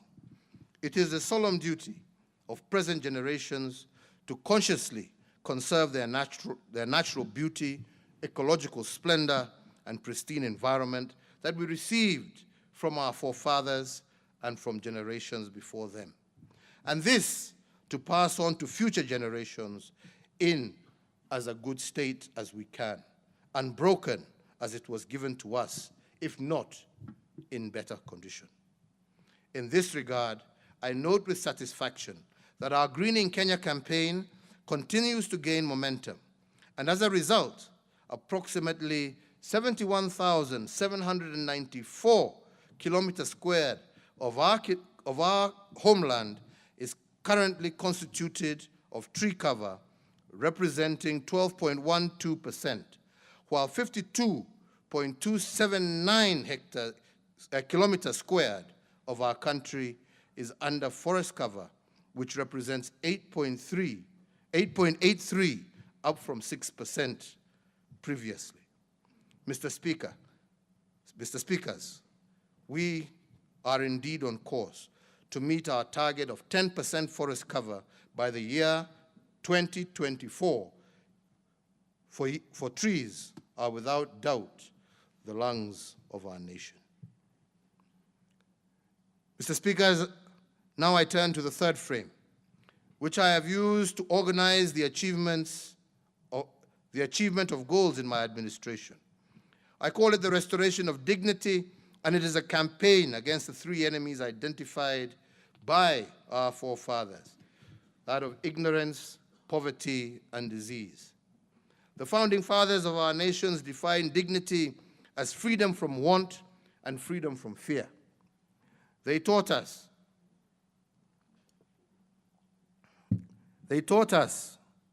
that there is no self-rule where there is no self-worth. And under this frame, I will report on the state of our water, health, education, and security sectors. Where there is no access to clean drinking water, there is no dignity. And that is why my administration prioritized and succeeded in providing 35 million people with access to clean water. When I took office in 2013, our entire country was served by just 99 public boreholes. In the past financial year alone, we have managed to sink 262 public boreholes, and today, more than 2,511 public boreholes have been sunk since 2013, a 25-fold increase in the previous number of boreholes. In order to continue this widening of access to clean water, my administration has over the years invested over 200 billion to implement various dams and other integrated community projects that will increase water supply to vulnerable communities. In the Nairobi metropolitan area alone, the project is set to supply 41.3 million liters of water per day to an additional 2.1 million residents. This is critical because the poverty of dignity is most pronounced in water-scarce economies of the informal settlements and in vulnerable communities. For instance, as is known by some members here, the average daily consumption of water per household in informal settlements in Nairobi is 40 liters. If the price of 40 liters is 40 shillings, a household will have to spend 1,200 shillings per month buying water alone. This is 20% of the income of an average family in most of our informal settlements. And for the most part, the price of water has been higher than that of rent. The poverty of dignity is well illustrated when one considers that the price of water for the rest of Nairobi is Kenya shillings 46 per 1,000 liters. Put differently, the dwellers of our informal settlements have been paying 25 times more for water compared to the rest of Nairobi dwellers. And this is why the Nairobi Metropolitan Service has set up 1,600 water points in all our informal settlements to supply free water to the residents. This initiative has saved dwellers of these settlements up to 20% of their incomes and approximately 1,200 shillings per household, and this is what I call freedom from want. Mr. Speaker, one of the most indignifying challenges of our people has been the high cost of healthcare. There are many testimonies of how families have had to sell ancestral land to cater for high medical bills. This not only rips them of their dignity, but also deprives future generations of ancestral address. The objective of my administration is to end this by providing 100% universal health coverage for essential health services by starting this year. The constitutional right to health care is the element that my administration has been consistently working to fulfill by investing in health facilities, medical equipment, and human resources for health. Our success in this area has been lauded internationally. According to Healthcare Index, which gives a single measure of the state of each country's health system based on data provided by the World Health Organization, Kenya today ranks third behind South Africa and Tunisia among the most improved health systems in Africa in the year 2020. To achieve this, my administration has had to work to increase affordability and availability of healthcare services for all Kenyans. Access speaks to the geographical availability of healthcare facility services, affordability to both the cost of healthcare services and the ability of Kenyans to pay for these medical services. And availability speaks to the extent to which our healthcare facilities have the necessary resources to meet the health needs of Kenyans. In terms of access to healthcare, when my administration took over in 2013, the number of health facilities across the country stood at 4,430. My administration, in conjunction with county governments, has increased our medical facilities by 43% by building an additional 1,912 new hospitals in the last 8 years. This is an average of 239 new facilities per year. In context, in previous 118 years, only 4,430 hospitals had been built in Kenya, an average of 37 hospitals per year. We have built, during that period, 6 times more hospitals than over all the 4 previous administrations. To increase access to specialized medical services and to decongest Kenyatta National Hospital, my administration has upgraded 2 hospitals to referral status during my term. The upgraded hospitals are the Kenyatta University Teaching Referral Research Hospital and its Integrated Molecular Imaging Center in Nairobi County, and the Kenyatta Hospital Complex in Othaya in Nyeri County. The Othaya Annex is currently serving 8 countries in the central Kenya region. To ensure that access to healthcare is cascaded to the lowest administrative unit, Level 5 hospitals have also increased by 44%, Level 4 hospitals increased by 9%, Level 3 hospitals by 34%, and Level 2 hospitals increased by 49%. Regarding affordability of healthcare, my administration has consistently increased the annual allocations to the Ministry of Health. Kenya today has the highest budgetary allocation for health in East Africa, which currently stands at 121.1 billion for the year 2021. Our sizable health budget will be used to expand access to primary health care services, ensure free maternity care, eliminate user fees for public primary care facilities, and subsidize health insurance for the elderly and people with severe disabilities. My administration has also allocated 900 million as conditional grants to support the implementation of free primary health care in all our 47 counties. The highest allocation in conditional grants was to Rift Valley region at Kenya shillings 247.19 million Kenya shillings. The NHIF Super Cover, launched in July of 2015, is another initiative of my administration to guarantee affordability of healthcare. Through this cover, dialysis patients and cancer patients are able to pay for their treatments locally or abroad where the specific treatment is not available in our country's public hospitals.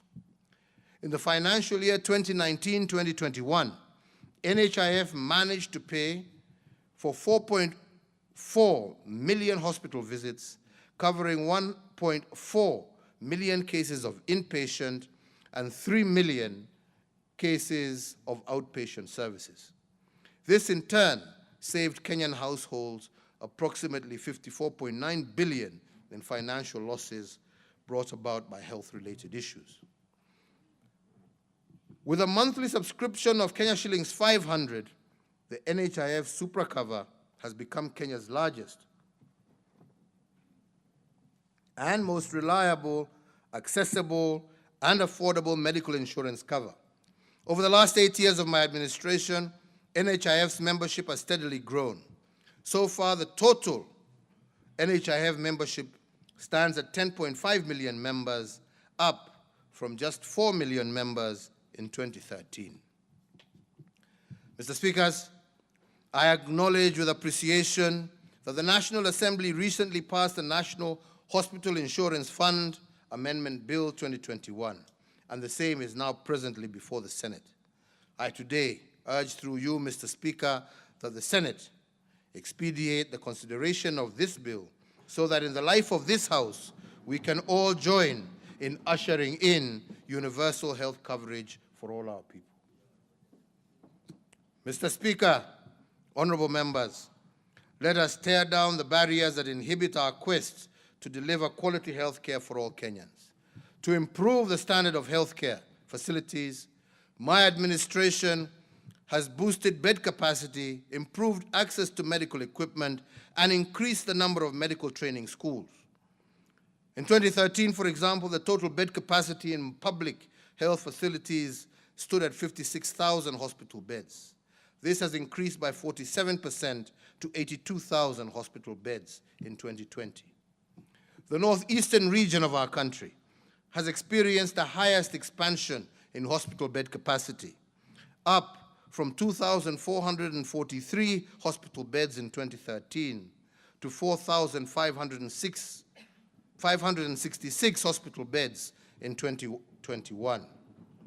This is followed by the Nyanza region, which has experienced an expansion in bed capacity of 63%, from 9,249 hospital beds in 2013 to 15,054 hospital beds in 2020. Nairobi has also experienced an expansion of 57%, from 7,866 hospital beds in 2013 to 10,399 hospital beds in 2021. Through the Managed Equipment Service project, my administration has supplied 1,241 pieces of specialized medical equipment, with 113 hospitals being equipped in 47 counties at a cost of Kenya shillings 43 billion. In 2013, when I took over, there were only 26 dialysis machines countrywide. Today, that number stands at 603 dialysis machines. These machines have thus far benefited 383,000 patients, and through the NHIF scheme, they have saved Kenyans approximately 2.3 billion Kenya shillings. Similarly, we have increased the number of radiology and imaging machines across the Republic.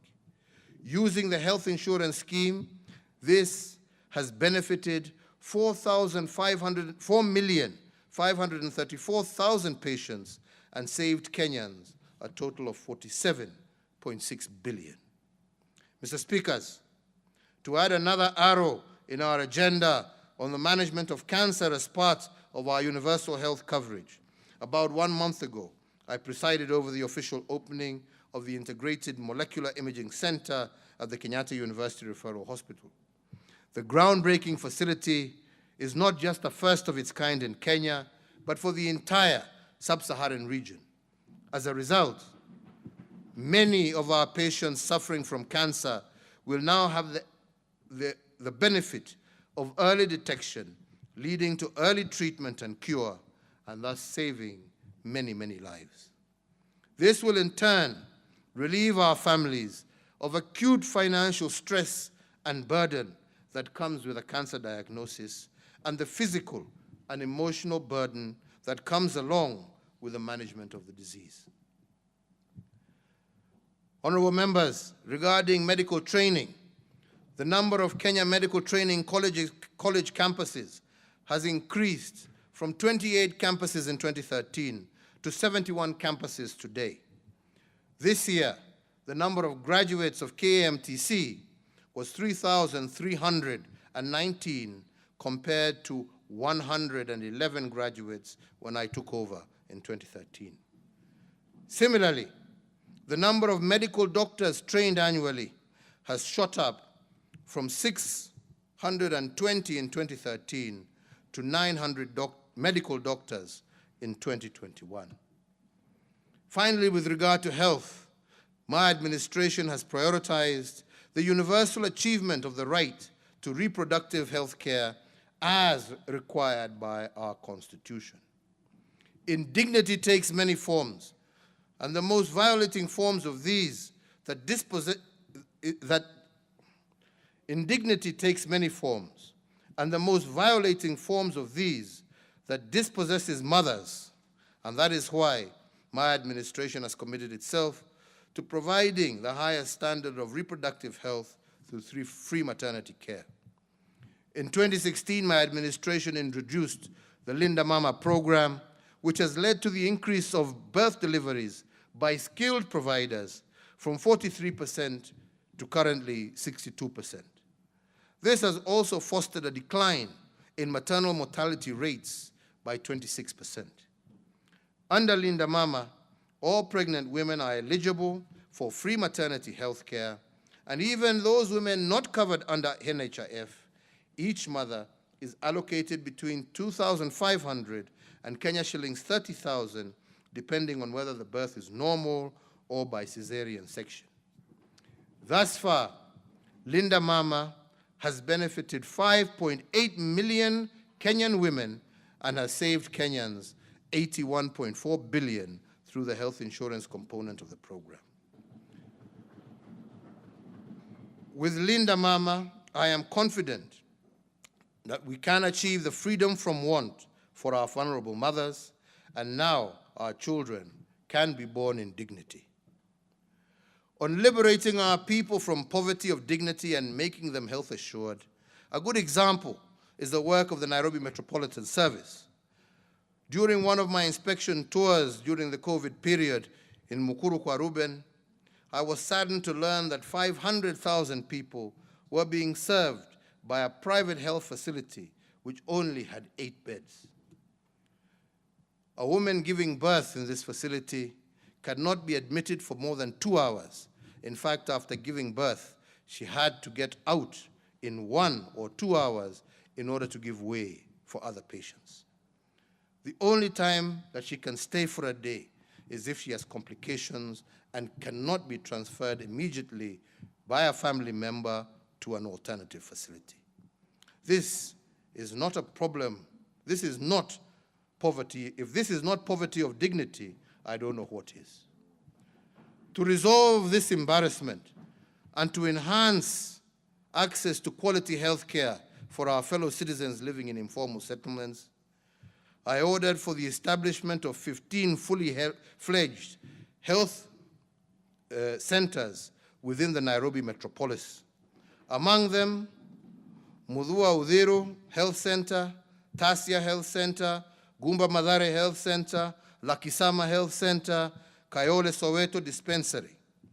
Besides the 15 above, construction works are also ongoing in regard to an additional 10 facilities within the metropolis. Mr. Speaker, enabling Kenyans to have decent and affordable homes has been one of the pillars of the Big Four agenda, and the affordable housing program has been, over the last 4 years, my keen intention. We have had problems in passing legislation before this House, but I can happily say that despite this, we have seen an increase in private investment also in the housing sector, amounting to some 2.12 trillion Kenya shillings. And these investments have yielded over 186,000 housing units, a remarkable 43% increase of housing units compared to the year 2013-2017. The general prices of houses have decreased slightly, and we must continue to see what it is that we can do together to increase the amount available in terms of affordable housing. And this will therefore result in many more Kenyans being able to enjoy the dignity and pride that comes with owning a home. To institutionalize this affordable housing program into prosperity, and in partnership with some of our development partners, we have also established the Kenya Mortgage Refinance Company. This financing powerhouse provides long-term, large-scale funding to banks and SACCOs, which in turn avails these funds to home buyers at flexible and affordable interest rates of below 10%. Therefore, the dream of owning a home today is a greater possibility to many more of our fellow citizens than it was 4 years ago. But here, honorable members, there is much more that we can do. Mr. Speaker, food security is another key pillar of the Big Four agenda, and to ensure significant improvement in farm productivity and by enhancing the quality of farm inputs and reducing reliance on rain-fed agriculture. In the last year, we have seen the price of maize meal retailing between Kenya shillings 95 and Kenya shillings 105. However, despite a bumper crop in some parts of our country, due to the poor performance of the short rains in 2020 and the long rains this year, parts of our country have suffered severe drought situations, and as a result, 2.1 million of our fellow citizens are food insecure. The recurrence of drought is a phenomenon that successive administrations have grappled with little success. And even though we have made progress in the mitigation of drought, the progress has not been fast enough. So as part of our state response, we launched an elaborate framework for ending drought emergencies in Kenya. The framework focused on investing in interventions that will build the resilience of all vulnerable households to drought. This included over Kenya shillings 25 billion investments in the foundations of development of such as sustainable peace building, conflict management, water harvesting, and supply, road construction and improvement, education and training, health and nutrition services. In addition, investment in community-based resilience and drought preparedness projects has also been accelerated through the support of the national as well as county governments, as well as our development partners. The aim of this investment is to improve the livelihoods of vulnerable households by diversifying their livelihoods. As we respond to the current drought, we have commenced with a livestock offtake program and initiated support to the affected citizens in a dignified manner through the cash transfer system, which is a cash transfer system of stipends to affected families that replaces the dignity of having to queue for the distribution of food portions. Mr. Speaker, the government will continue to support all vulnerable households and will endeavor to ensure that, notwithstanding the severity of the winds of drought, that no Kenyan will die of hunger.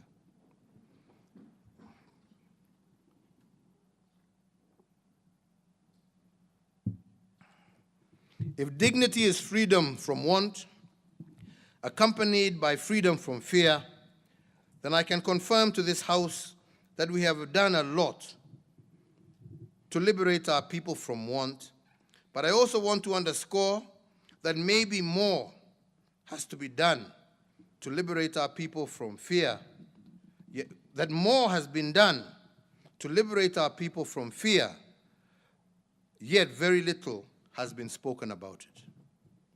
Today, and with your indulgence, speakers, I will go on record in this House as having been the Commander-in-Chief that steered the implementation of the most consequential and ambitious transformation of our security sector.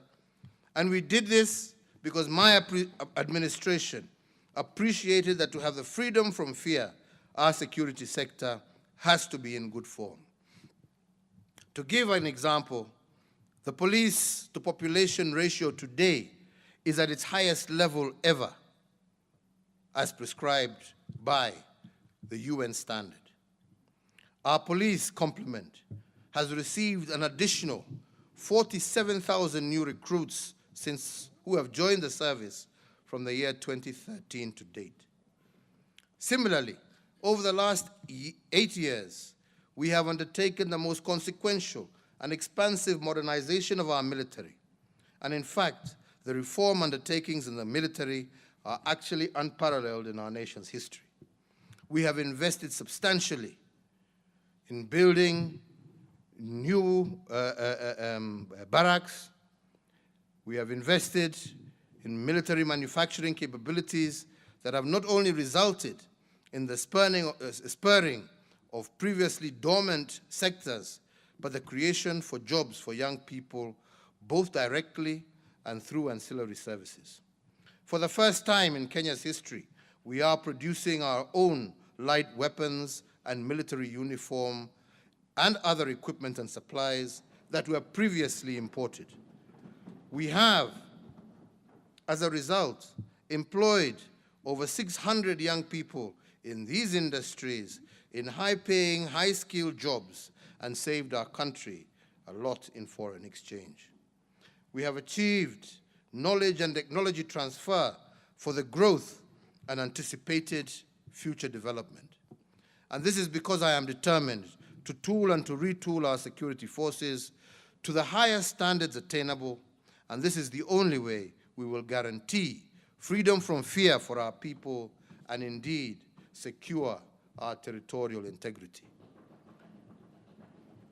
Mr. Speaker, sir, on territorial integrity, I want to go on record in this House that our forefathers bequeathed us our homeland and nation.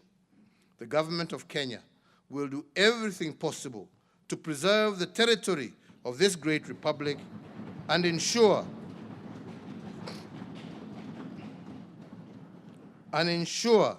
that generation after generation of Kenyans dwell in it, as it is, in fact, intact and unencumbered. Mr. Speaker, honorable members, as I have said before, not an inch more and not an inch less.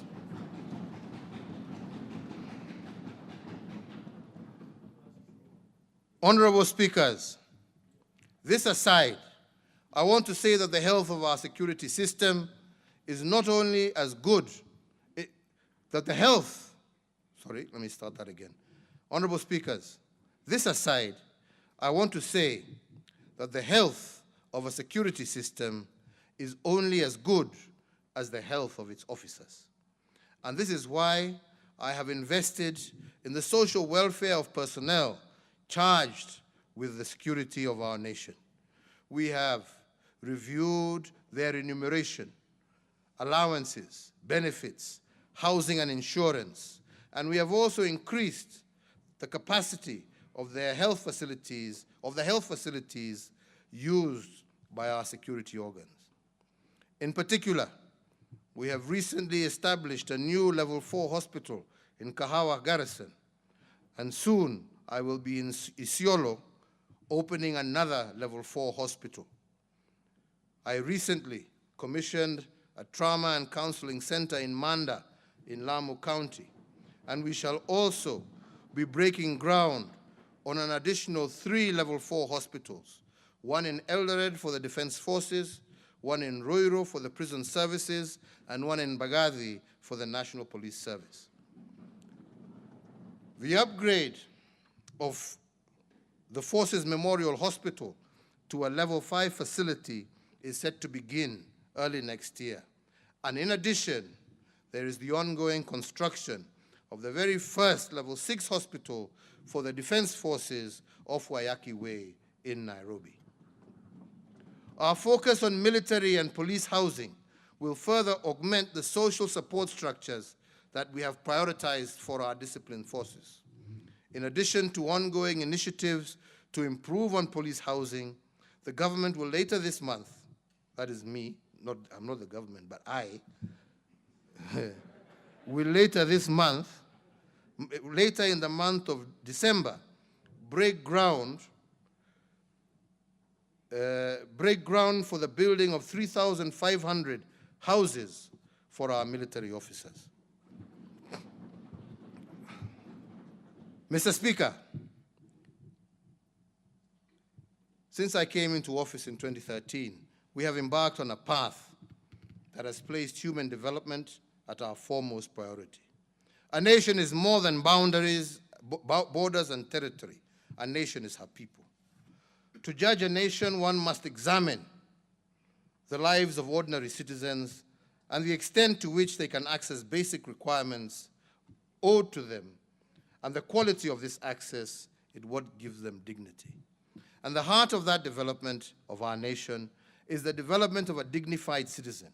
And I believe that education is the gateway to this development, a gateway that tears down inequality. And that is why today I am pleased to report on the gains that we have made in the last 8 years in the sector of education. By the year 2030, our population is expected to be about 63 million. And out of this, about 38% of Kenya's population will be categorized as school-going. This means that 2 out of every 5 Kenyans will be in school. And in order to meet the ever-growing demand of the global landscape, we must prepare the next generation now, today and not tomorrow. And that is why we have been committing each year to channeling a substantial amount of our national budgetary resources to our education sector. In the past financial year, we have ensured that about a quarter of our national budget was allocated to education. And in a call to action endorsed by several heads of state and government at this year's Global Education Summit, that Kenya was privileged to lead alongside the United Kingdom, my administration pledged to allocate 26% of our national expenditure to education in the coming financial year. And this, I believe, is an unachievable target, given that our current apportionment stands slightly less than a quarter. These dedicated funds have allowed us to achieve what was previously thought to be impossible goals. In 2009, the first year of free secondary education witnessed a 66.9% transition from primary to secondary school. But by 2018, we had increased that transition rate to 85.5%, and today we can proudly report that we have secured a true 100% transition rate for 3 successive years in our primary to secondary system. Equally important is to note that we have now achieved the global feat of a 1-to-1 book ratio in all our public primary and secondary schools. This has improved the quality of education and reduced the cost of education on parents. To further ensure that no Kenyan child is left behind, and therefore to effectively enhance the delivery of the compulsory basic education from primary through to secondary school, I am pleased to report to the House that since 2013, we have recruited an additional 107,000 teachers, approximately comprising of 54,775 primary school teachers and 52,453 secondary school teachers. Our enhancement of manpower in these institutions of basic education by over 25% has significantly mitigated the shortage of teachers in the country and in turn bridged the teacher-to-student ratio. Honorable members, ladies and gentlemen, in order to continue with these achievements, we need to secure the entire education ecosystem. We need to ensure that there is adequate infrastructure, comprehensive policy choices, skilled educators, and a healthy learning environment. In support of this, my administration has grown the number of schools at the pre-primary and primary school levels from 3,764 in 2007 to 10,118 in 2021, and we are building an average of over 1,265 schools each year. Additionally, since 2013, the electrification of schools has been a priority, and currently over 90% of schools are connected to the grid.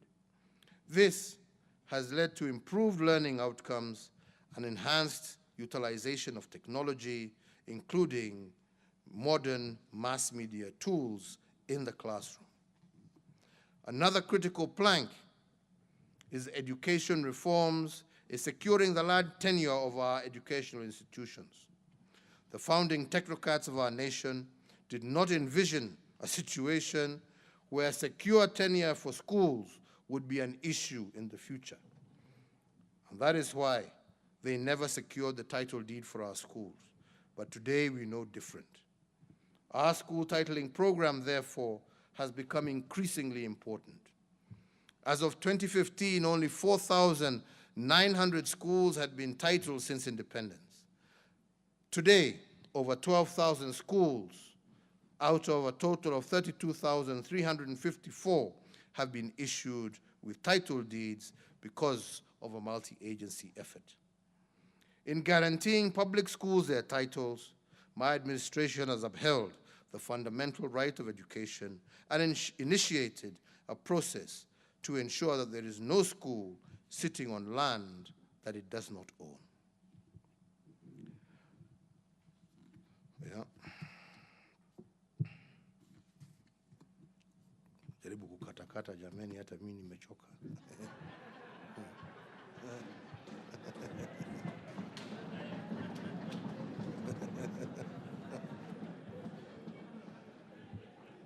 Honorable Speaker, honorable members, let me conclude my address by speaking about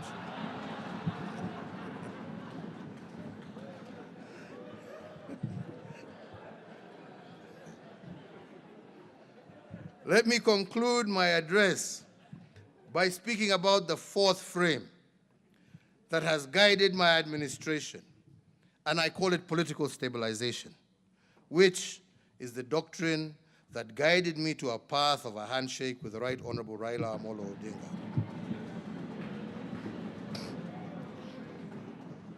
Honorable members, undoubtedly, as I have tried to explain, my administration has secured an impressive economic acceleration, including the doubling of our GDP from 4.74 trillion to 11 trillion shillings. We have also made big push investments that have spurred development, revived debt capital, and boosted entrepreneurship. We have also restored dignity to our people through water and sanitation, healthcare, education, roads, and security reforms. However, all of this would amount to very little without political stabilization. If every 5 years toxic political climate and election time tensions would reverse the gains painfully secured, our impressive development record of accomplishment would be an immense tower, sadly built on sand but not rock. For the record, political stabilization is not an end in itself. It is a continuous process that every administration, even those that come after me, must apply their minds to and secure. And let me explain. Next month, we will be celebrating 30 years of political pluralism gained following the reintroduction of multi-party politics through the repeal of Section 2A of the former Constitution on the 10th of December, 1991. From the Mulolongo voting system of the KANU era to our vibrant democracy today, we must celebrate the journey that we have taken and the expanded fields of freedom that we enjoy. While undoubtedly multi-party politics has been a much better democratic platform than the single-party state, we must not ignore the very real negative aspects of our politics and electioneering. The evidence of this is plainly observable in the elections of 1992, 97, 2007, 2013, and 2017. And only in 2002, when, well, yours truly surrendered easily, is the only one that did not have a problem. In 1992, the election cost us Kenya shillings 248 billion in lost economic growth. Lives were lost and populations displaced. And during this election, Kenya's foreign direct investment at the time fell by 2/3 from Kenya shillings 1.8 billion to Kenya shillings 600 million. In 2007, the election eroded the equivalent of Kenya shillings 250 billion in lost economic growth in a matter of days. Lives were lost and populations displaced, just as had been the case to a far lesser extent in 1997. In 2017, we lost close to Kenya shillings 1 billion every working hour for the 123 days we held the election. And in fact, in 2017 election, the economy lost approximately 1 trillion in response to that particular electioneering period. And the question I pose, therefore, to the leadership of this country present here today is this: is this right? Is this trajectory the logical path that our country should take? Thank you. And as I have said before, our country has been in a constitutional moment since 2017. The only question is, what should we do with this constitutional moment? If we do not embrace it, how will it return to punish our nation? And if we embrace it, who are the winners and losers of that moment? That, honorable members, is the question before us today. The parliamentary record, as well as history, reflects that during this reporting period, my administration did attempt to resolve the constitutional dilemma facing our country.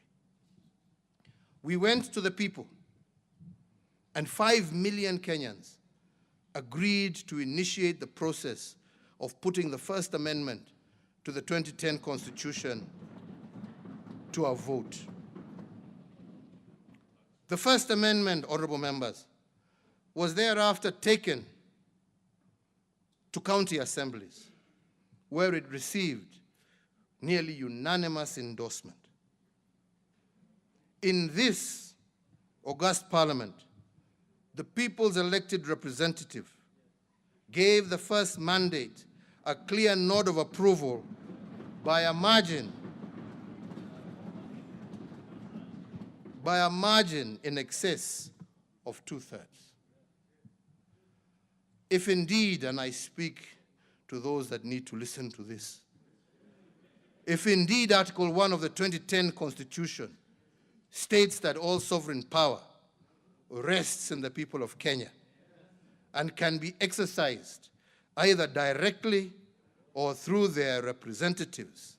The people made their voices heard with regard to the First Amendment.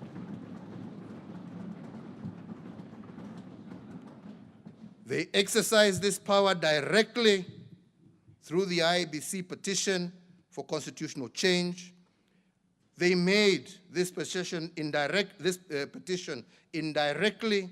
through the county assemblies and parliament, and the record of parliament attests to the fact that the people of Kenya wanted a constitutional change, but a few individuals sat down in a back room and they decided otherwise.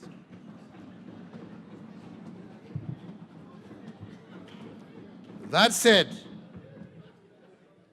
and this being a house of records, I must record what we lost from the First Amendment, and I am doing this for parliamentary record and for posterity. The first loss was equity in resource allocation. In missing the First Amendment to the 2010 Constitution, Kenya missed the possibility to increase the minimum county allocation from the current 15% to 35%. My administration, as I mentioned earlier, has increased this allocation to 30%, but this only through administrative fiat.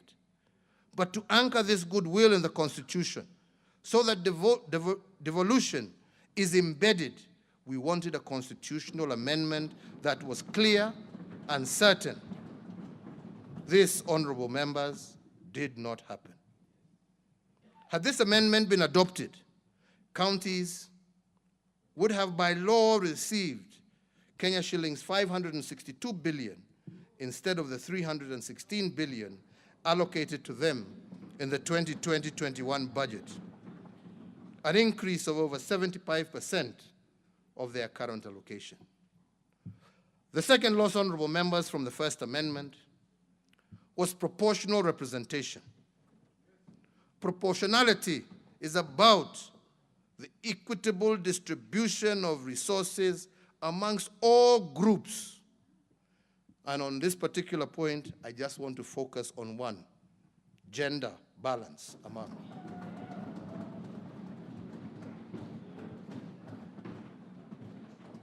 The First Amendment to our Constitution would have ensured that 50% of all senators were women. And the logic here was to ensure that if we percolate the proposed 35% of our national revenues to counties, women should be at the center of decision-making on how this revenue is utilized. But, honorable members, this did not happen. The third loss was about expanding our national executive to accommodate a broader face of Kenya and to expand representation.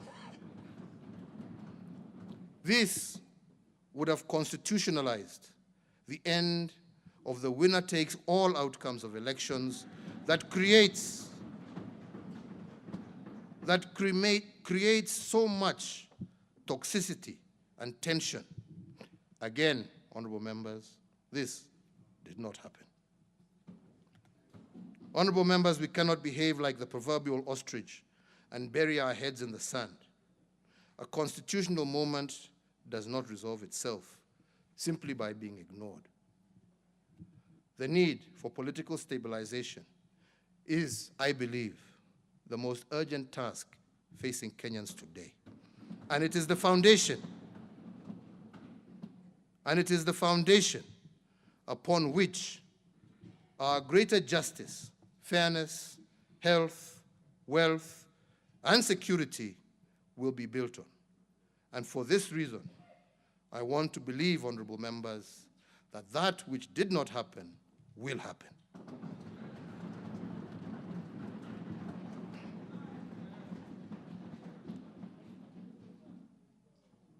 Honorable speakers, ladies and gentlemen, I have given an account of my tenure in office for the last 8 years with a focus on the last year. I want to thank all members of Parliament in both houses for their individual and collective contribution to the realization of our legislative agenda.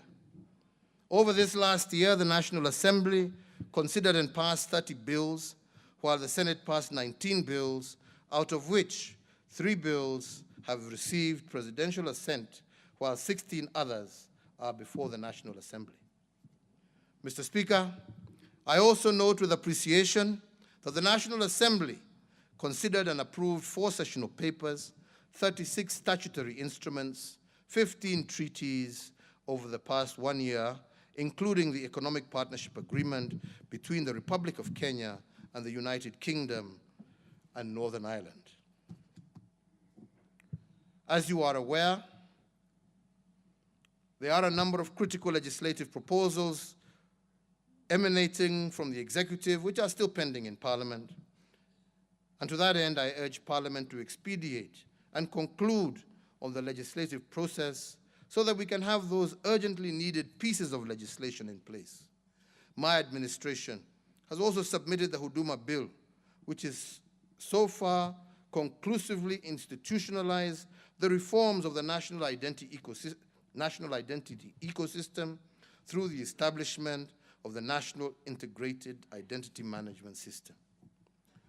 The other seminal legislative proposals include the Political Parties Amendment Bill, the Political Party Membership Regulation, the Government Contracts Bill, the Kenya National Blood Transfusion Bill, the Irrigation Amendment Bill 2021, the Irrigation Amendment Bill, the Kenya National Library Services Bill, the Proceeds of Crime and Anti-Money Laundering Amendment Bill 2021, and once enacted into law, the Proceeds of Crime and Anti-Money Laundering Amendment will enhance the integrity of our financial system by closing the last loopholes in our war against money laundering and other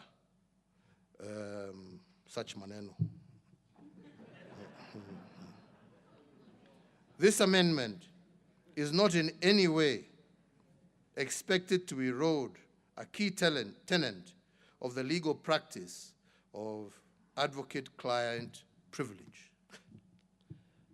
I, however, note that on Friday this week, Parliament shall proceed to its traditional long recess. To that end, through you, honorable speakers, I urge Parliament to consider adjusting its calendar to ensure that all the critical legislation and legal instruments, including those related to elections, are concluded in a timely manner. As we look for the future, honorable members, I see great promise. However, just as I said earlier, we must be bold enough to shape it. In just about 8 years, our National Development Blueprint, Kenya Vision 2030, will have run its course, and with it will come the dawn of the 4th decade of the 21st century. By 2030, Kenya will be home to about 63 million of us. The foundation that successive administrations have built will bear true dividends if we boldly reimagine our futures. But if we go it alone, we might not secure the best opportunities for our children.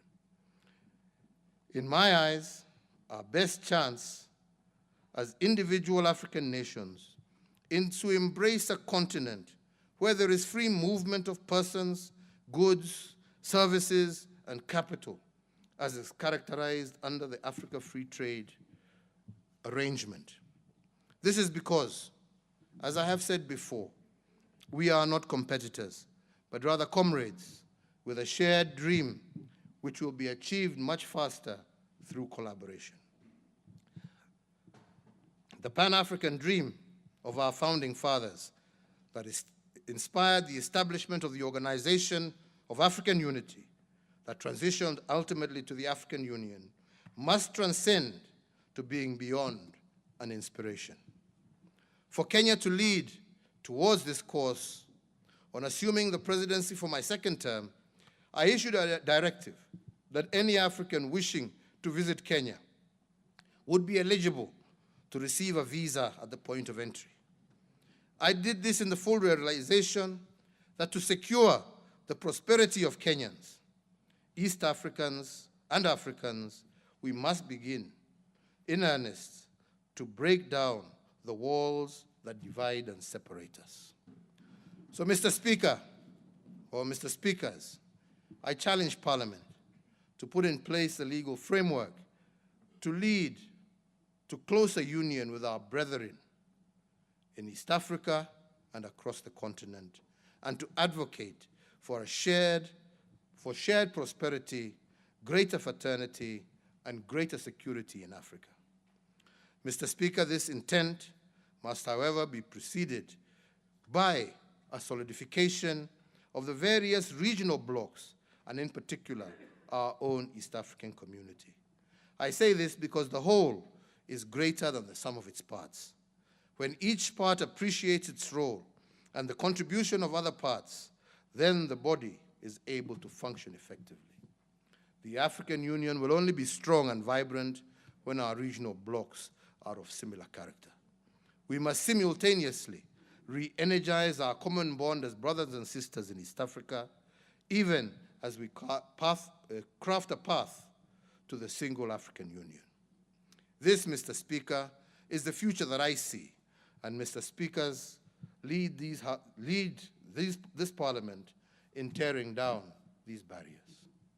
So, honorable speakers, honorable members, it is now my high privilege and extreme pleasure to submit to Parliament the following 3 reports as required by the Katiba. A, report on measures taken and progress achieved in the realization of our national values 2020, report on progress made in fulfilling the international obligations of the Republic 2020, and C, report on the state of security of Kenya 2020. I have the pleasure of submitting alongside the constitutionally required reports, the report on the Kenya Business Climate Reforms Milestone Report 2020-21. I submit the report in recognition that micro, small, and medium enterprises remain the lifeblood of our economy, and as I stated earlier, my administration has instituted various reforms over the last years that tore down the barriers that constrain the growth of micro, small, and medium enterprises, enabling these enterprises to seize more opportunities and build back better.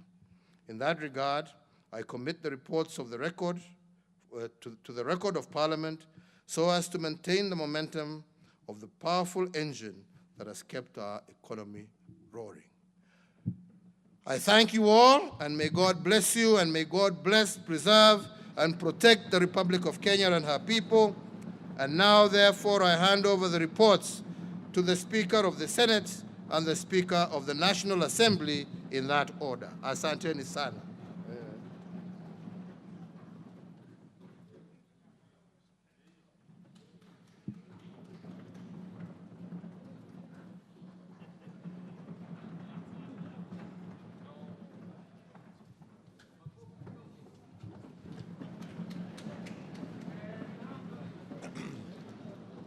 Okay, order, Senator. Order, members. Honorable Senators, having concluded the only business on today's order paper, the Senate now stands adjourned until tomorrow, Wednesday, 1st December 2021 at 9:30 a.m. in the Senate chamber. I thank you.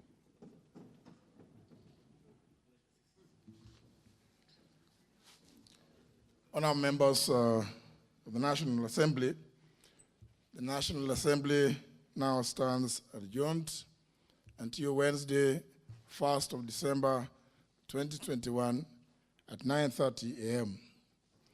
All honourable members and invited guests will join His Excellency the President for our reception at the Parliament courtyard, just in front. In the meantime, honourable members, please remain standing in your places as His Excellency the President and the Speaker's procession leave the chamber. I thank you.